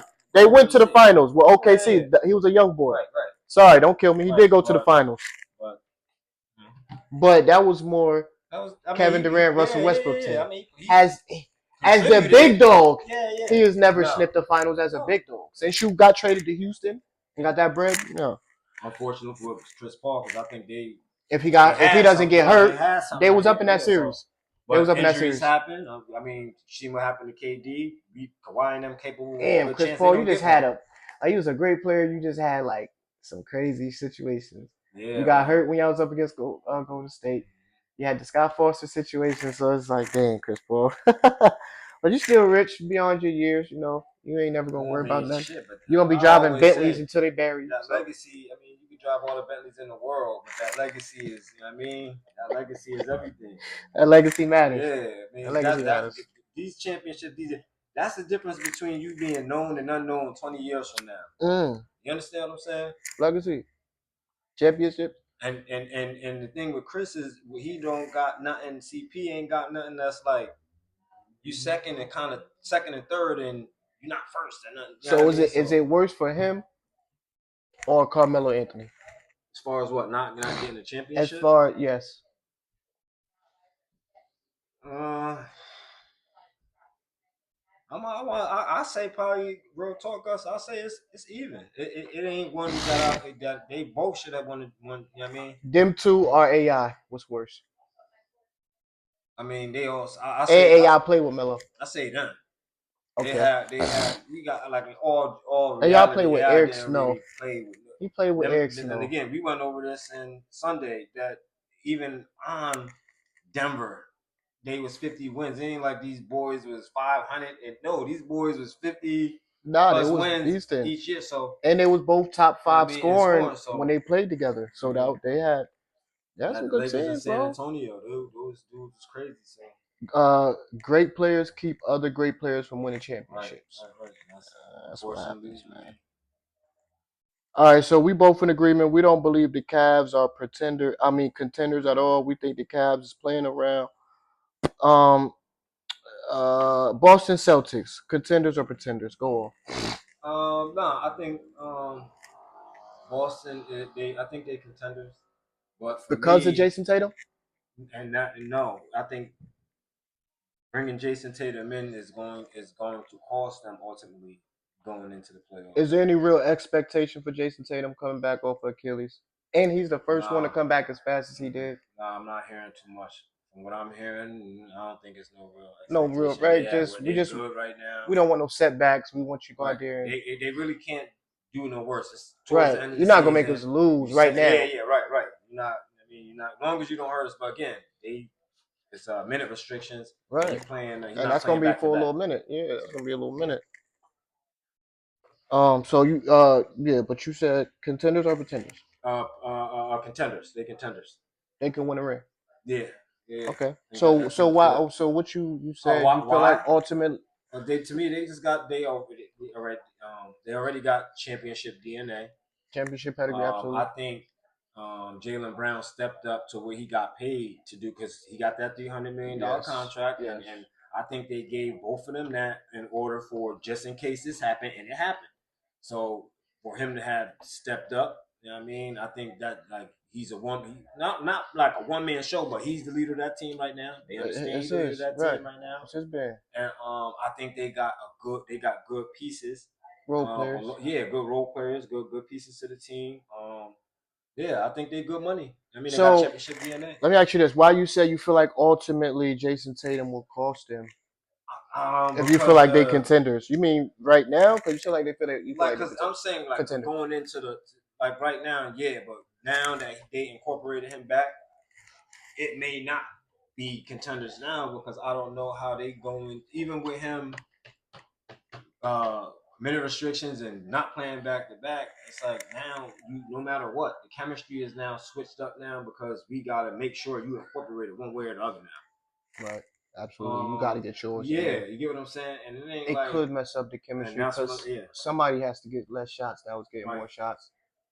And because he's coming off the bench, that's not going to be Jalen Brown. Jalen Brown always going to still get his shots because And he's then going to he a play his hurt dog, 35 wounded minutes. dog too. Yes, People gonna absolutely. go at him. That's my thing. They said he had 15 points the first game. They won. He had 20 points the second game. They won. I will let Jason Tatum know before the game if I'm about to play. I'm like, yo, bro, you good? Like, you sure you're all right? I'm Like, gonna all right, call bro. it I'm right like, listen, now. bro, I'm gonna test you. I'm gonna come at you tonight. You know we gotta give these fans a show. Right. I'm not going to give you no break. I'm going to attack, motherfucker, because if you're not healthy enough, you shouldn't be out here. I'm trying to feed my kids, too. I'm going to come at you. I don't care if you just come back off injury. I'm going to eat. Right. It's a fact. I'm going to eat. Well, I just wanted to say this right now. You can mark me down. Before this You said mark his words? No, mark my words. Yeah, that's what I said. Yeah. Boston is gonna go on a losing streak, at least a 4-game losing streak before the season ends. You think so? Yeah. Yep. It's not good. You don't want to be losing going to the playoffs. You want to be on a high note. It's gonna happen. It's not. I'm not saying it might happen a couple games before, but it's going to happen within these next 18 games, 19, 20 games. They're gonna go on a good 4-game losing streak. We'll be here to, you know what I mean? Okay. Okay. You can bring it back up. You know what I mean? I'm wrong. All right, no disrespect. Toronto's the last team in the East. No. Toronto's not contenders. Let's just be honest about it. No disrespect. Toronto, you guys are not contenders. Round, get them out of here. Yeah.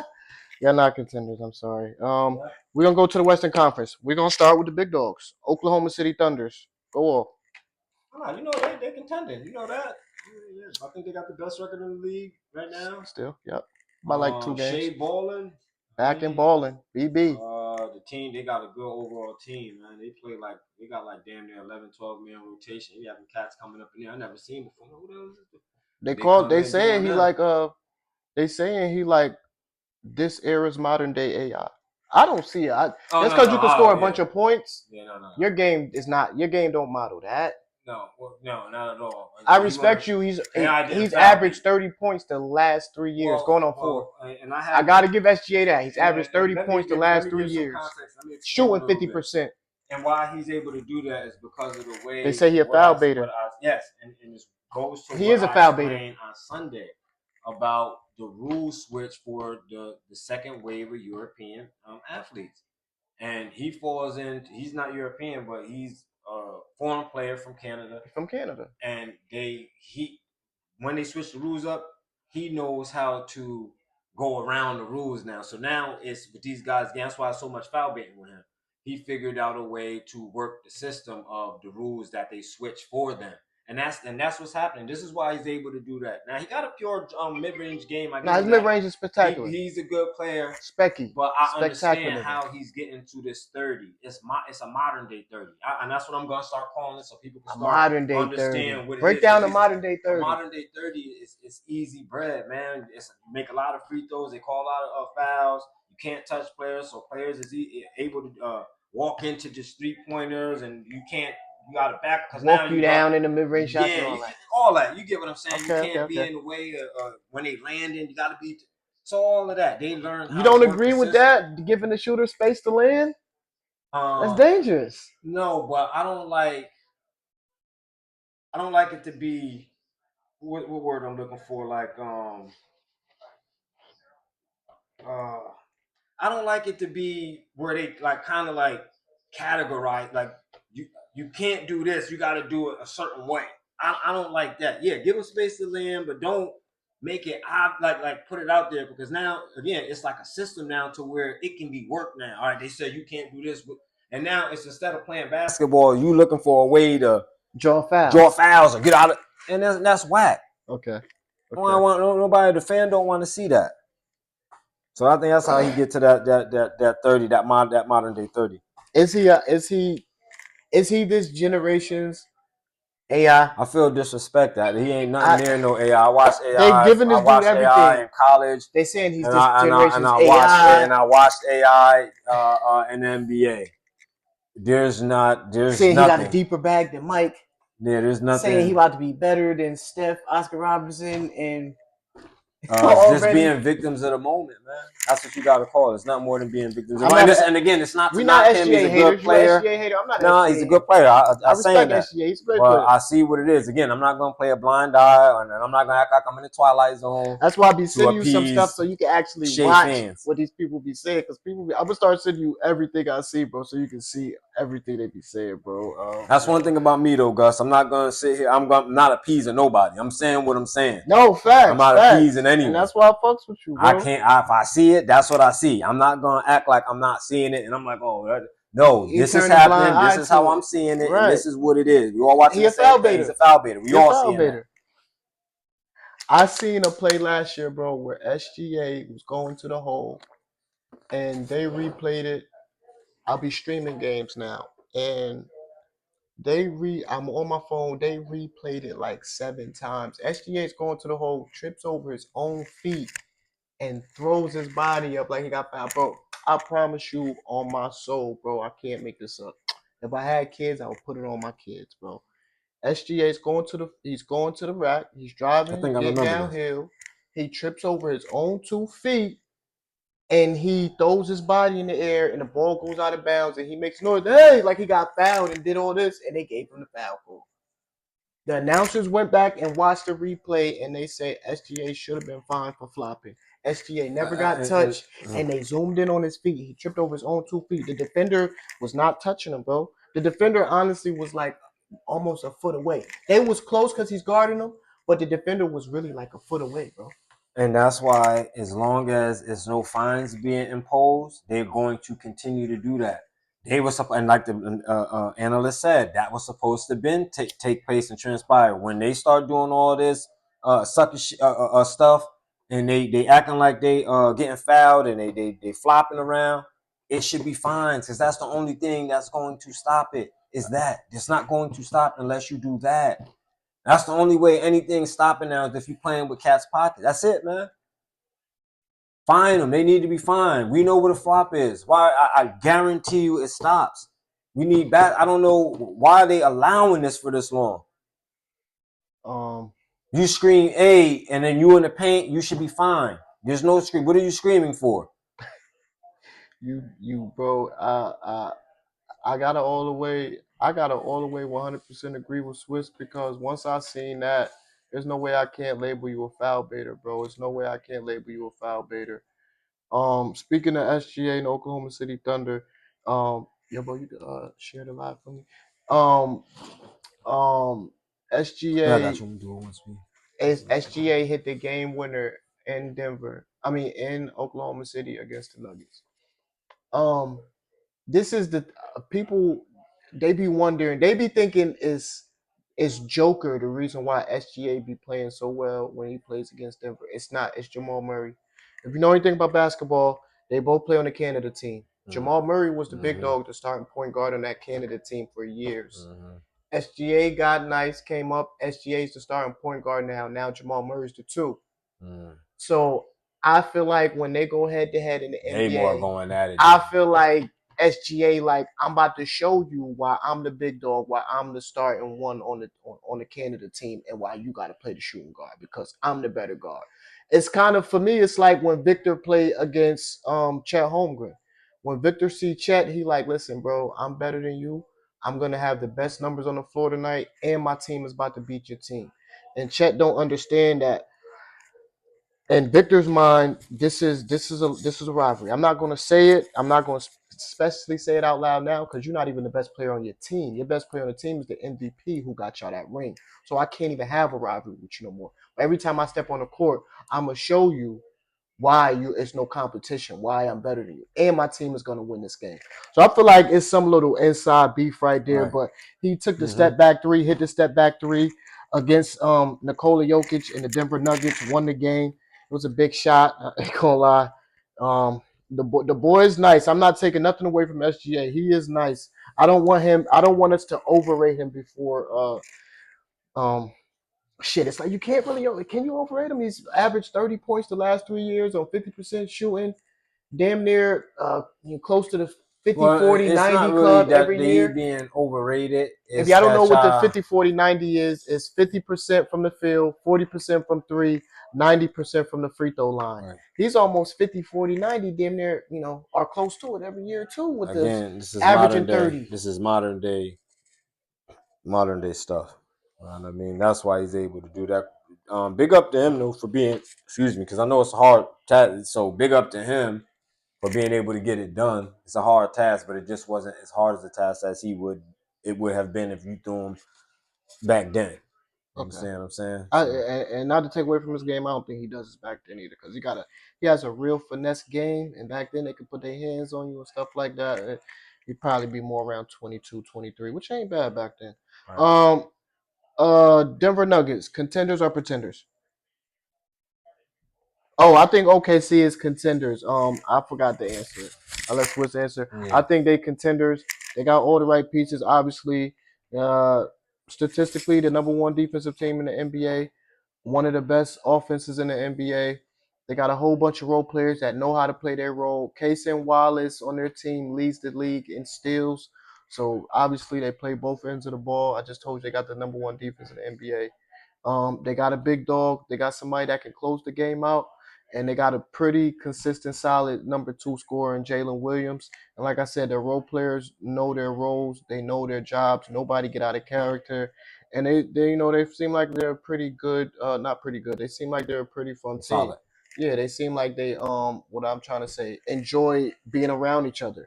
So the chemistry Yeah, is good there on the camaraderie right there. court. Yeah, they Facts. got great camaraderie. The chemistry is there on the court because the chemistry is there off the court. So they spend a lot of time together. Um, yeah, man, they got a tight group. So they're definitely contenders. Denver Nuggets, contenders or pretenders? We're gonna do a It's few more teams. We're gonna get out of it's here. I'll say contenders, but it's a real fine line. They're on the borderline. They're on the cusp. But I'll give them more on the contender side than the pretender side. Again, we're talking about a few years off of coming off a championship, pretty much with the same core, minus Michael Porter. You know what I mean? Because they went and got Bruce Bruce Brown Bowen, back. Bruce Exactly. They Brown got Bruce back. Brown back, and they should have never let go of Bruce Brown. That Facts. kind of would That's mess why up they the didn't win chemistry. the other one. Yep. Exactly. Yep. So, That's how I was saying. I said that. yeah, they look pretty good. I believe they have matchup problems too. That's the thing with me. Well, I put them on the borderline, but I gave Who them don't they more. match up with? They don't And match up why? well with the main teams like Oklahoma City. They continue to lose to them because Yeah. Oklahoma City is a younger core. They can't beat younger teams. San Antonio, they get rough times with San Antonio. San Antonio, younger team. They get Minnesota. I see Run them them up and having down a the floor. yes. Yeah. They've been eliminated by Minnesota. I think 2 out of the last 3 years or Yeah. something like that. Minnesota So and be getting them. yeah, they can't run with younger squads. So that's my problem with them. But again, with the championship pedigree, they probably could throw something together and be able to do so. So I give them contenders, but real fine line. Um, I What you like that. think? I like that. I'm gonna get. I like that a lot.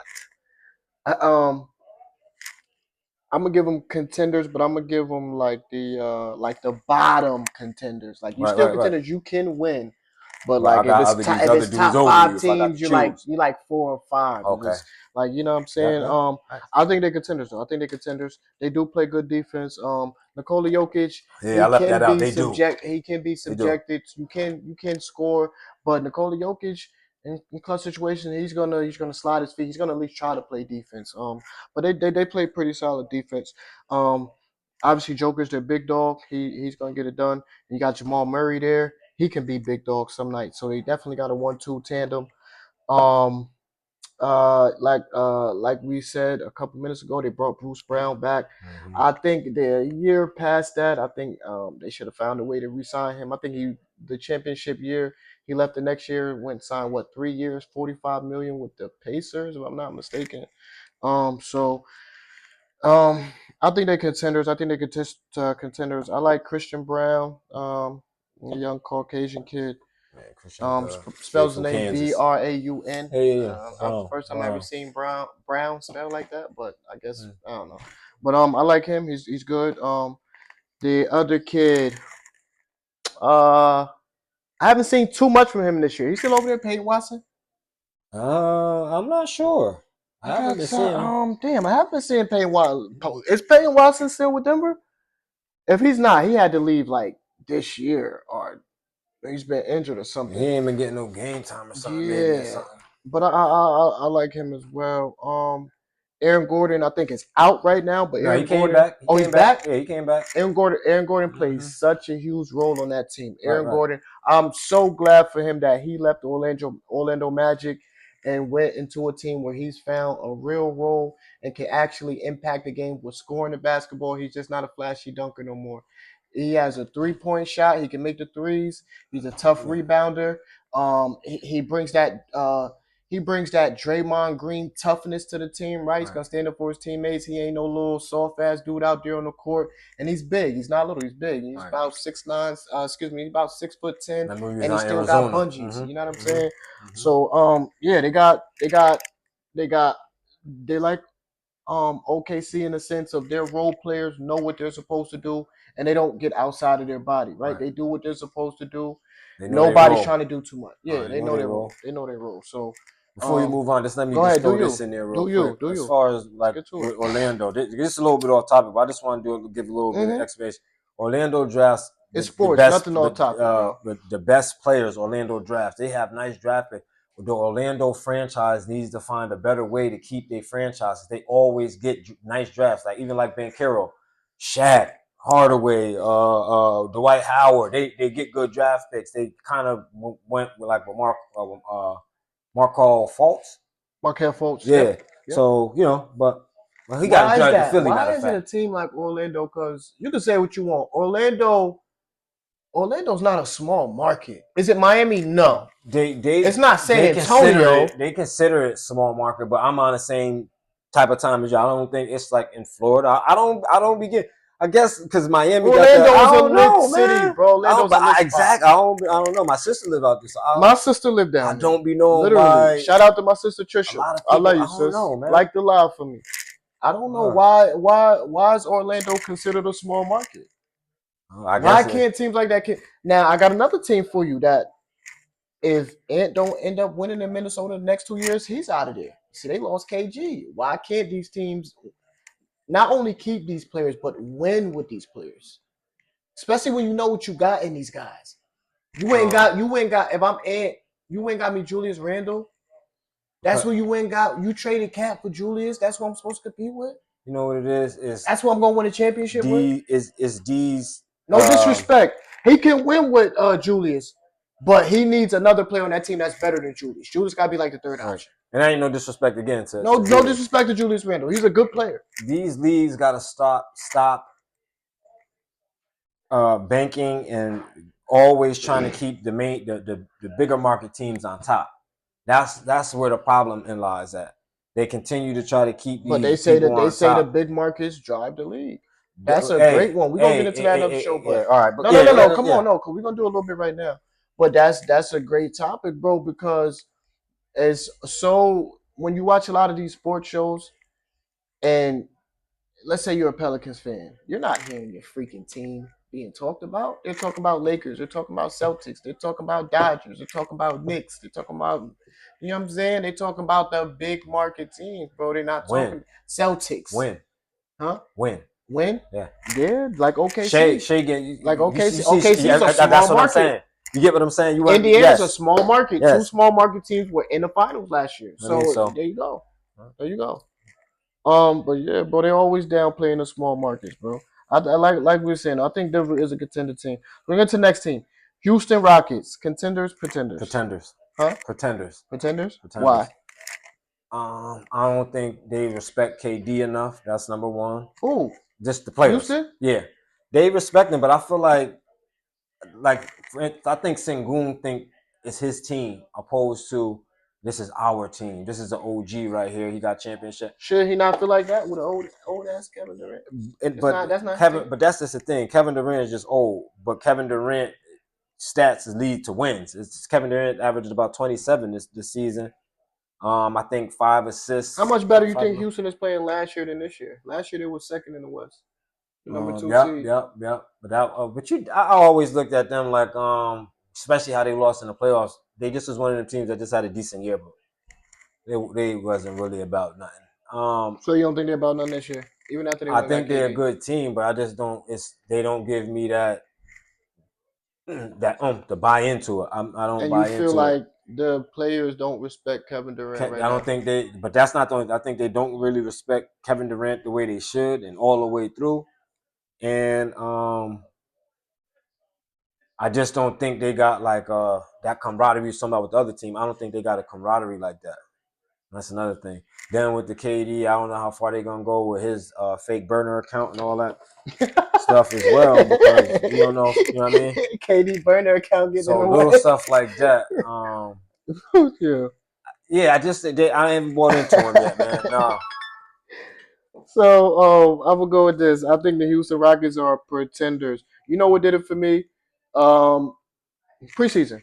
Preseason, I counted Houston out. Once they lost Fred Van Vliet for the year, Oh yeah, and I yeah, knew yeah. they wasn't gonna have a point guard, I said, "Damn, It's so over. KD, you're not gonna be able to really compete for finals till next year I'm glad you because brought that's the that up, problem man. they had in Phoenix. Facts. No In point guard. Phoenix, they had no point guard. You just I had forgot Bradley about Beal, Van Devin Vliet Booker, too. Kevin Durant, and they sucked. Literally, no And that's funny what it shit. is. It's Red Van Vliet. Damn, man. They don't have a point guard. Damn, I that's think exactly what it. Damn, Gus. I think Yeah, Fred is man. underrated. Fred is a winner. He won a championship Yeah, with yeah, Kawhi over in yeah. Toronto. Even in And college, Fred was getting it on yes, out there, yes, man. even in college, Fred was a Fred was winner, putting in bro. work. I think Fred Van Vliet is very, Shout very out to Fred underrated. Van Vliet, Nah, man. facts. Word. I love That's those type of players like that. I don't mean to say it in a negative way, but he's the reason why Houston won't win this year. If he was on the floor, I would be very scared of Houston. Yeah, yeah, yeah, yeah, Because yeah, he yeah, is yeah. a big I shot agree. taker and he is a big shot maker. I agree. And just being a point guard, knowing how to run the offense, knowing when to get certain guys and knowing when to get certain guys involved in the offense, knowing when to get your own shot, knowing when Right. to get the bigs involved because you need them to play defense. Just having a point guard Just having that mind that championship experience yes, too. the division of a point guard is so big. He's been playing point guard his whole life. So he's gonna see things that only other point guards gonna see. Right. Kevin Durant's IQ is probably 1,000, but Kevin Durant is not gonna see the floor or the game the same way Fred Van Vliet does. Right. And that I'm not saying Fred Van Vliet has a higher IQ than Kevin Durant.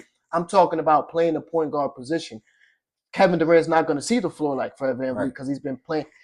Fred Van Vliet's going to see these alleys, these backdoor cuts before they happen. He's going to, don't run this play They're because not I looking see for what's the going on same over thing. here. So they're gonna look Absolutely. at got So, two different visuals on that. yes, when they lost their point guard, I thought it was going to be very hard for Houston to seriously compete. Obviously, they're going to be a playoff team because you got Kevin Durant, you got that you got that young core, right? Like you said, they got Amin Thompson, the other twin to Yep, Osora yep, yep. Thompson. They got Shingun. They got a bunch of young players out there. So, yeah, they're a really good young team. I just think they're pretenders for this year. Last team, we're gonna get up out of here. Minnesota Vikings. Excuse me. Timberwolves. Ha! Don't do that. It Don't start. happens. It happens. Minnesota Timberwolves. Contenders are pretenders. Pretenders. Pre? Yeah, Okay. yeah, they pretenders. Why? Uh, they just needed. They don't got that team. That team, to me, it done been through the Wait, playoffs. they don't got it? No, they don't got it. Oh, I thought you said they were pretenders. Yeah, they pretenders. They Oh, don't got a damn. good enough Yeah, you team. Yeah, said they pretenders. pretenders right now. Okay, okay. To me, Okay, they don't got the they team. don't got a good enough core. To me, they done been to the playoffs the last few years with that same roundabout squad. Even with Cat, you can minus Cat. They was making it with Cat.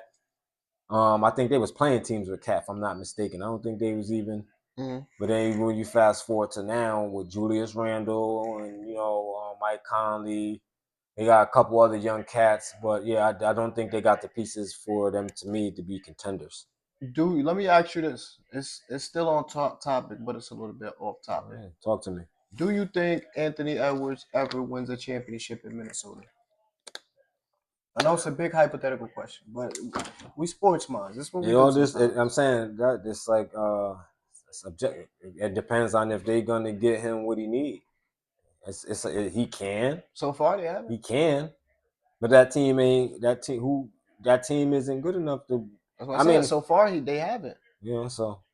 Well, If he don't win, if you Anthony Edwards, how long do you stay in Minnesota without winning a championship before you say, "Yo, it might be time to go somewhere come else"? on, Gus. I'm old school traditional with mine. Oh, I you think stay, you rock you it out. stay and you fight and you try to get people to come. You don't bow out and because not for It's nothing. I'm a not bowing legacy. out. It's not. No, I look at it because it gets looked at it as that. It may How? not be How? fan Whoa. wise. I know that's how we all looked at when look at Damian Lillard when he did it. A lot of guys in KD. A lot of people don't like that. Even when back to Karl Malone when he left Utah to go ring chase, How long people am I don't like that. supposed to stay with a franchise before we don't? Especially if I'm LeBron and I'm Cleveland, and I done gave you year after year after year, and you don't brought me nothing. You don't. No disrespect. I got Ilgauskas. I But got they Mo was winning. Williams. But I they got Delonte. Gus, What they they was winning in the LeBron was, season though, Gus. huh? They was winning within the season. They winning because in the They was season winning. because you got this 6'9", 6'8", 270-pound behemoth, bro. That's the fastest player, strongest player on the court, bro, and can make jump shots at times. And Remember, he's chasing y'all down, blocking every dunk and layup attempt. yeah, He's bro. He was, yes. Is Mo Williams and them guys hitting jump shots in the game? Yes, bro. Come on. I'm not saying LeBron is by himself winning these games, but without LeBron, them teams probably don't even make the. No, they ain't no probably. Without LeBron, the team with Mo Williams and Gauskas and all them teams don't even sniff the playoffs. I ain't giving that. I don't know. I just feel like you gotta give these guys more help, bro.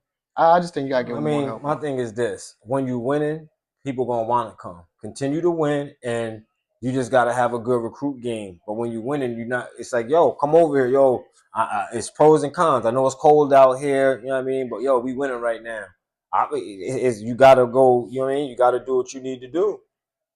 You know what I Is mean. Make people want to come over there. is every year me, if I'm LeBron, if every year me bringing my team to the finals, bro, I'm showing you we Well, winning. well, I I need look some at the help. LeBron example as a bad example because LeBron was getting everything that he was getting. It's just things cost. They can't. It's like going to the grocery store and being able to afford certain things. You want to eat organic, but you don't got organic money.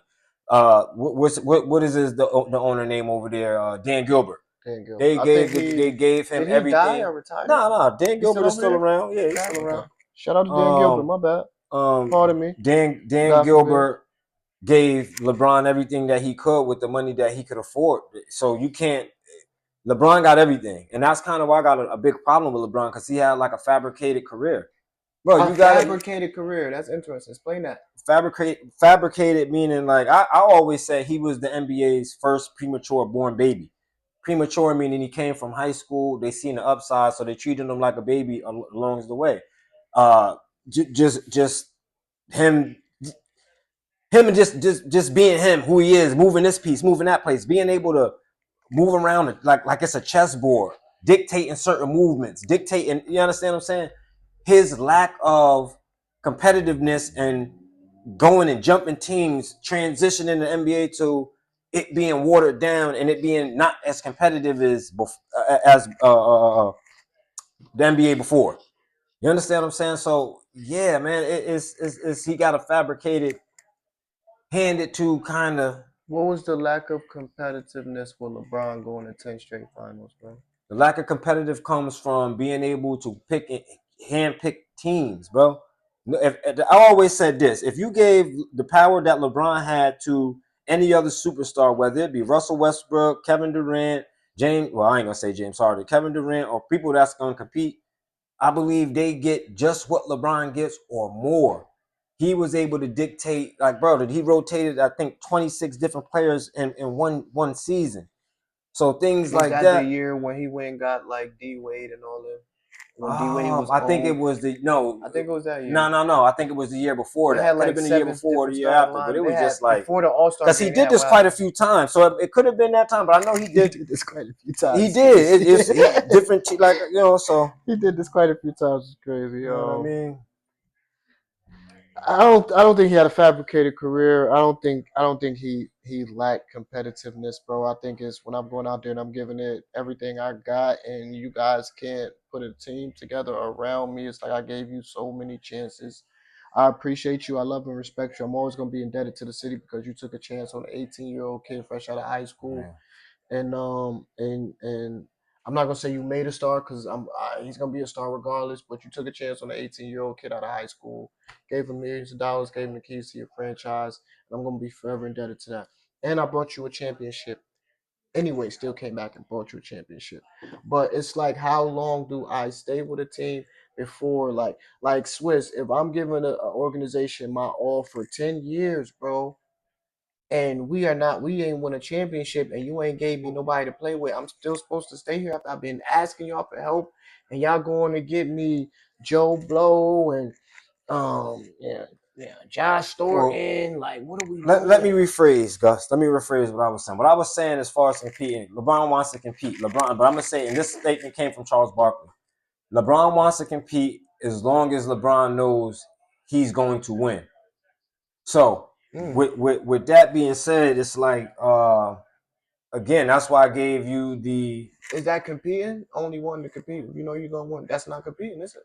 I mean, it's. I mean, the games that you're actually playing, yeah, you competing, but ultimately, as long as you know you got that team, you're gonna overall win. You're gonna lose some battles, but you're gonna ultimately win the war. No, I get it. I get it. You understand? So again, that's why I gave the analogy as far as the supermarket. It's effort. It wasn't like these guys sat back, Dan Gilbert and the front office and said, we ain't doing nothing for you. They did what they can do. It's up to you. Once we give you what we can give you, the tools, it's for you to get the job done. You couldn't get the job done. You weren't good enough to get the job done. And this is why I'm glad Anthony Edwards took that shot, because if he doesn't, they're gonna say that. But the thing is, it's on Anthony. It is. It's on Anthony Edwards. But yeah. And I guess we sit at a little bit at the opposite ends of the table on this one. But that's good for the show. We need to disagreements is always a good thing. I just feel like I rock with you, but I ain't here to absolutely. agree with you. We definitely here to play devil's advocate. Absolutely, that's what makes the show. I feel like if I'm giving you guys everything I've got, bro, and I come out here, that's how they feel though. My blood, sweat, and tears. I'm giving you all my money. Y'all just signing the checkbook. I'm out here. I'm up at 2:00 in the morning working out, sleeping, back up at 6 a.m. working out for another 3 hours, taking a nap, back out at 2:30. I'm out here giving everything. And we paying you top dollar in order to do that. We giving you the facility to do it in. My teammates know what I do. They don't choose to do what I do. Right. That's why I am who I am, because I do this type of shit. Right. And they don't. And let me play. I'm Dan Gilbert. Well, LeBron, we're giving you all that money can buy. Are you going to take a pay? I'll take a pay cut. I don't think LeBron said. I never. He has taken pay cuts. I don't know if I ever heard. LeBron has taken pay cuts outside of Miami. The Lakers, I never heard about. He took Laker pay cuts too. I heard the Lakers. He ain't taking no pay cuts. Not recently, but he took them. Yeah, but that's that's what I say if I'm Dan Gilbert. Well, I'm giving you all I can. Why I gotta take a pay cut if you're a billionaire, bro? You're not taking a pay cut because we can get you a better player with more money. Now, if you're gonna complain about the player that I'm gonna give you, listen, Dan, I appreciate you, but if I walk away, then what? Then we rebuild and we get to the we rebuild and we have the best record in the league like we did last year. And it happened. They just didn't win a championship, but they rebuilt. They got Donovan. They rebuilt that team. That wasn't that next year. No, I'm just saying, just in the rebuild, of course, not the next year, but just in a general sense. It didn't take long for that team to rebuild. But that's what I'm Dan Gilbert. That's what I got to tell LeBron. Adios. Because at the end of the day, he's stuck on a rock and a hard place. What can I do if this is the money that I can afford? So I get it, blood, sweat, and tears, but. So you mean to tell me you'll let me walk out right now and you just gonna rebuild? What else are you gonna leave me to do? I can't afford the other players that you want. I'm gonna take the pay cut. And this is Cleveland. Who wants to come here? Why you don't gotta take a pay cut? What do you mean? Why you don't gotta take a pay cut? Because it's a budget. I'm Dan Gilbert. I have a budget that I got to do. I can't go over the budget. I'm giving you everything I can in order to keep that budget. What if the NBA told you to take a pay cut so they can bring another team in? Nah, that's not how that works. The NBA is its own entity. I ain't trying to hear that. No, but this is real talk. The NBA is the NBA, and the franchise is just a part of the NBA. But we are trying to help put another team together, and we need the money. So then the owners tell the NBA, it's like, well, then why can't you take that? You give me something so I can get. And then that's what that becomes. And we don't want it to become this is what I'm telling Dan Gilbert. And this is what Dan Gilbert gonna tell him back. I'll let you go. Well, why can't you take it? Because I can't do that. Tell the NBA to take the pay cut and pay me some money so I can pay you. Till then, I don't know what to tell you. I don't have the money in order to get these players. But my thing is back to the original topic before we get out of here and stuff is, bro, you just got to play it out, man. You get more, and I say this and I'll leave it alone. You get more respect staying than you do leaving. Reggie Miller is respected way more than a lot of players that was actually better than him. Reggie Miller get more respect because at least he stayed. Dirk Nowitzki get more respect. He stayed and he won a championship. Yeah. Kobe Bryant, he get respected because he stayed. He complained a little bit about that one year, but I think back in like He threatened so like but you get my drift. He still stayed and he made it happen. Right. So you get more John Stockton as well. So you get more respect going that route to where you gave it your all and you couldn't get it done, opposed to you running away and getting it. And you know what I mean? You 9 times out of 10, it ain't like these guys is the main guys when they go over there. They always play a second fiddle or some type of backup role, or they not the lead guys. So that's where I'm at with it, man. That's where I'm at. Stay put, man. Giannis, cool. stay put. And if you is gonna leave, Giannis, come to New York, man. You know what I mean? You can't say tell him to stay put, but come to New York. All right, I'm saying if he's not gonna stay put, if you're gonna move, come on over. You know what I mean? We'll take you. All right. I feel like the Minnesota Timberwolves are one piece away. I don't think the Minnesota Timberwolves are contenders right now. This is Ant-Man. No disrespect to Julius Randle. Like I said, they need another player better than Julius Randle to and if they're gonna be a real contender championship team. Ant-Man is that guy. He has all the talent in the world. And, I wouldn't even be shocked to see them get back to a Western Conference Final this year. I would be shocked to see them get all the way to an NBA Final this year. Would be dope though if he could do it. Yes, it would be dope if he's Just able don't to run do into it my with. Knicks, man. If he's It's able over to for do y'all it with boys that if that team, happened. I feel like his legacy is already cemented. If he was to go to the finals this year and win it, yeah. Well, no, that would be just like momentum to going in. Like he gonna be like the next Kobe or something like that. Like, you know what I mean, this generation, no disrespect, because I know how these cats. You say something like that. Nah, facts. But damn, bro, I appreciate you, man. We're gonna get up out of here, man. It's been a great show. Yeah. We will see y'all again on Sunday. Sunday, right? Yeah, Sunday. We will be back Sunday. Yeah, we're gonna try to start around 4 or 5 o'clock on Sunday. I don't know. I'll let y'all know. Not sure. I'll be here. But Lord definitely willing, I'll around be here, 6. man. I said 6 or 7. Definitely around 4 or 5 o'clock. I don't know. I'll let y'all know. Yeah, man. We're gonna get up out of here. Like I said, sometimes we talk drama, sometimes we get messy, but 100% of the time we're gonna talk sports, man. This has been another episode of the Spur of the Moment Sports Show. You got my co-host Swiss. Swiss, you want to drop your social medias or anything? Chris Zachary on Facebook, Devin Manuel's on IG, Threads, the commissioner on Snap. Yeah, get with me. Anything else you want to leave for the fans? Nah, man. I hope y'all enjoyed the show as much as I enjoyed delivering it, and we'll see y'all on the next one, man. Yeah, man. Y'all was asking for Swiss when we was doing the promotions. I seen a lot of y'all saying y'all couldn't wait.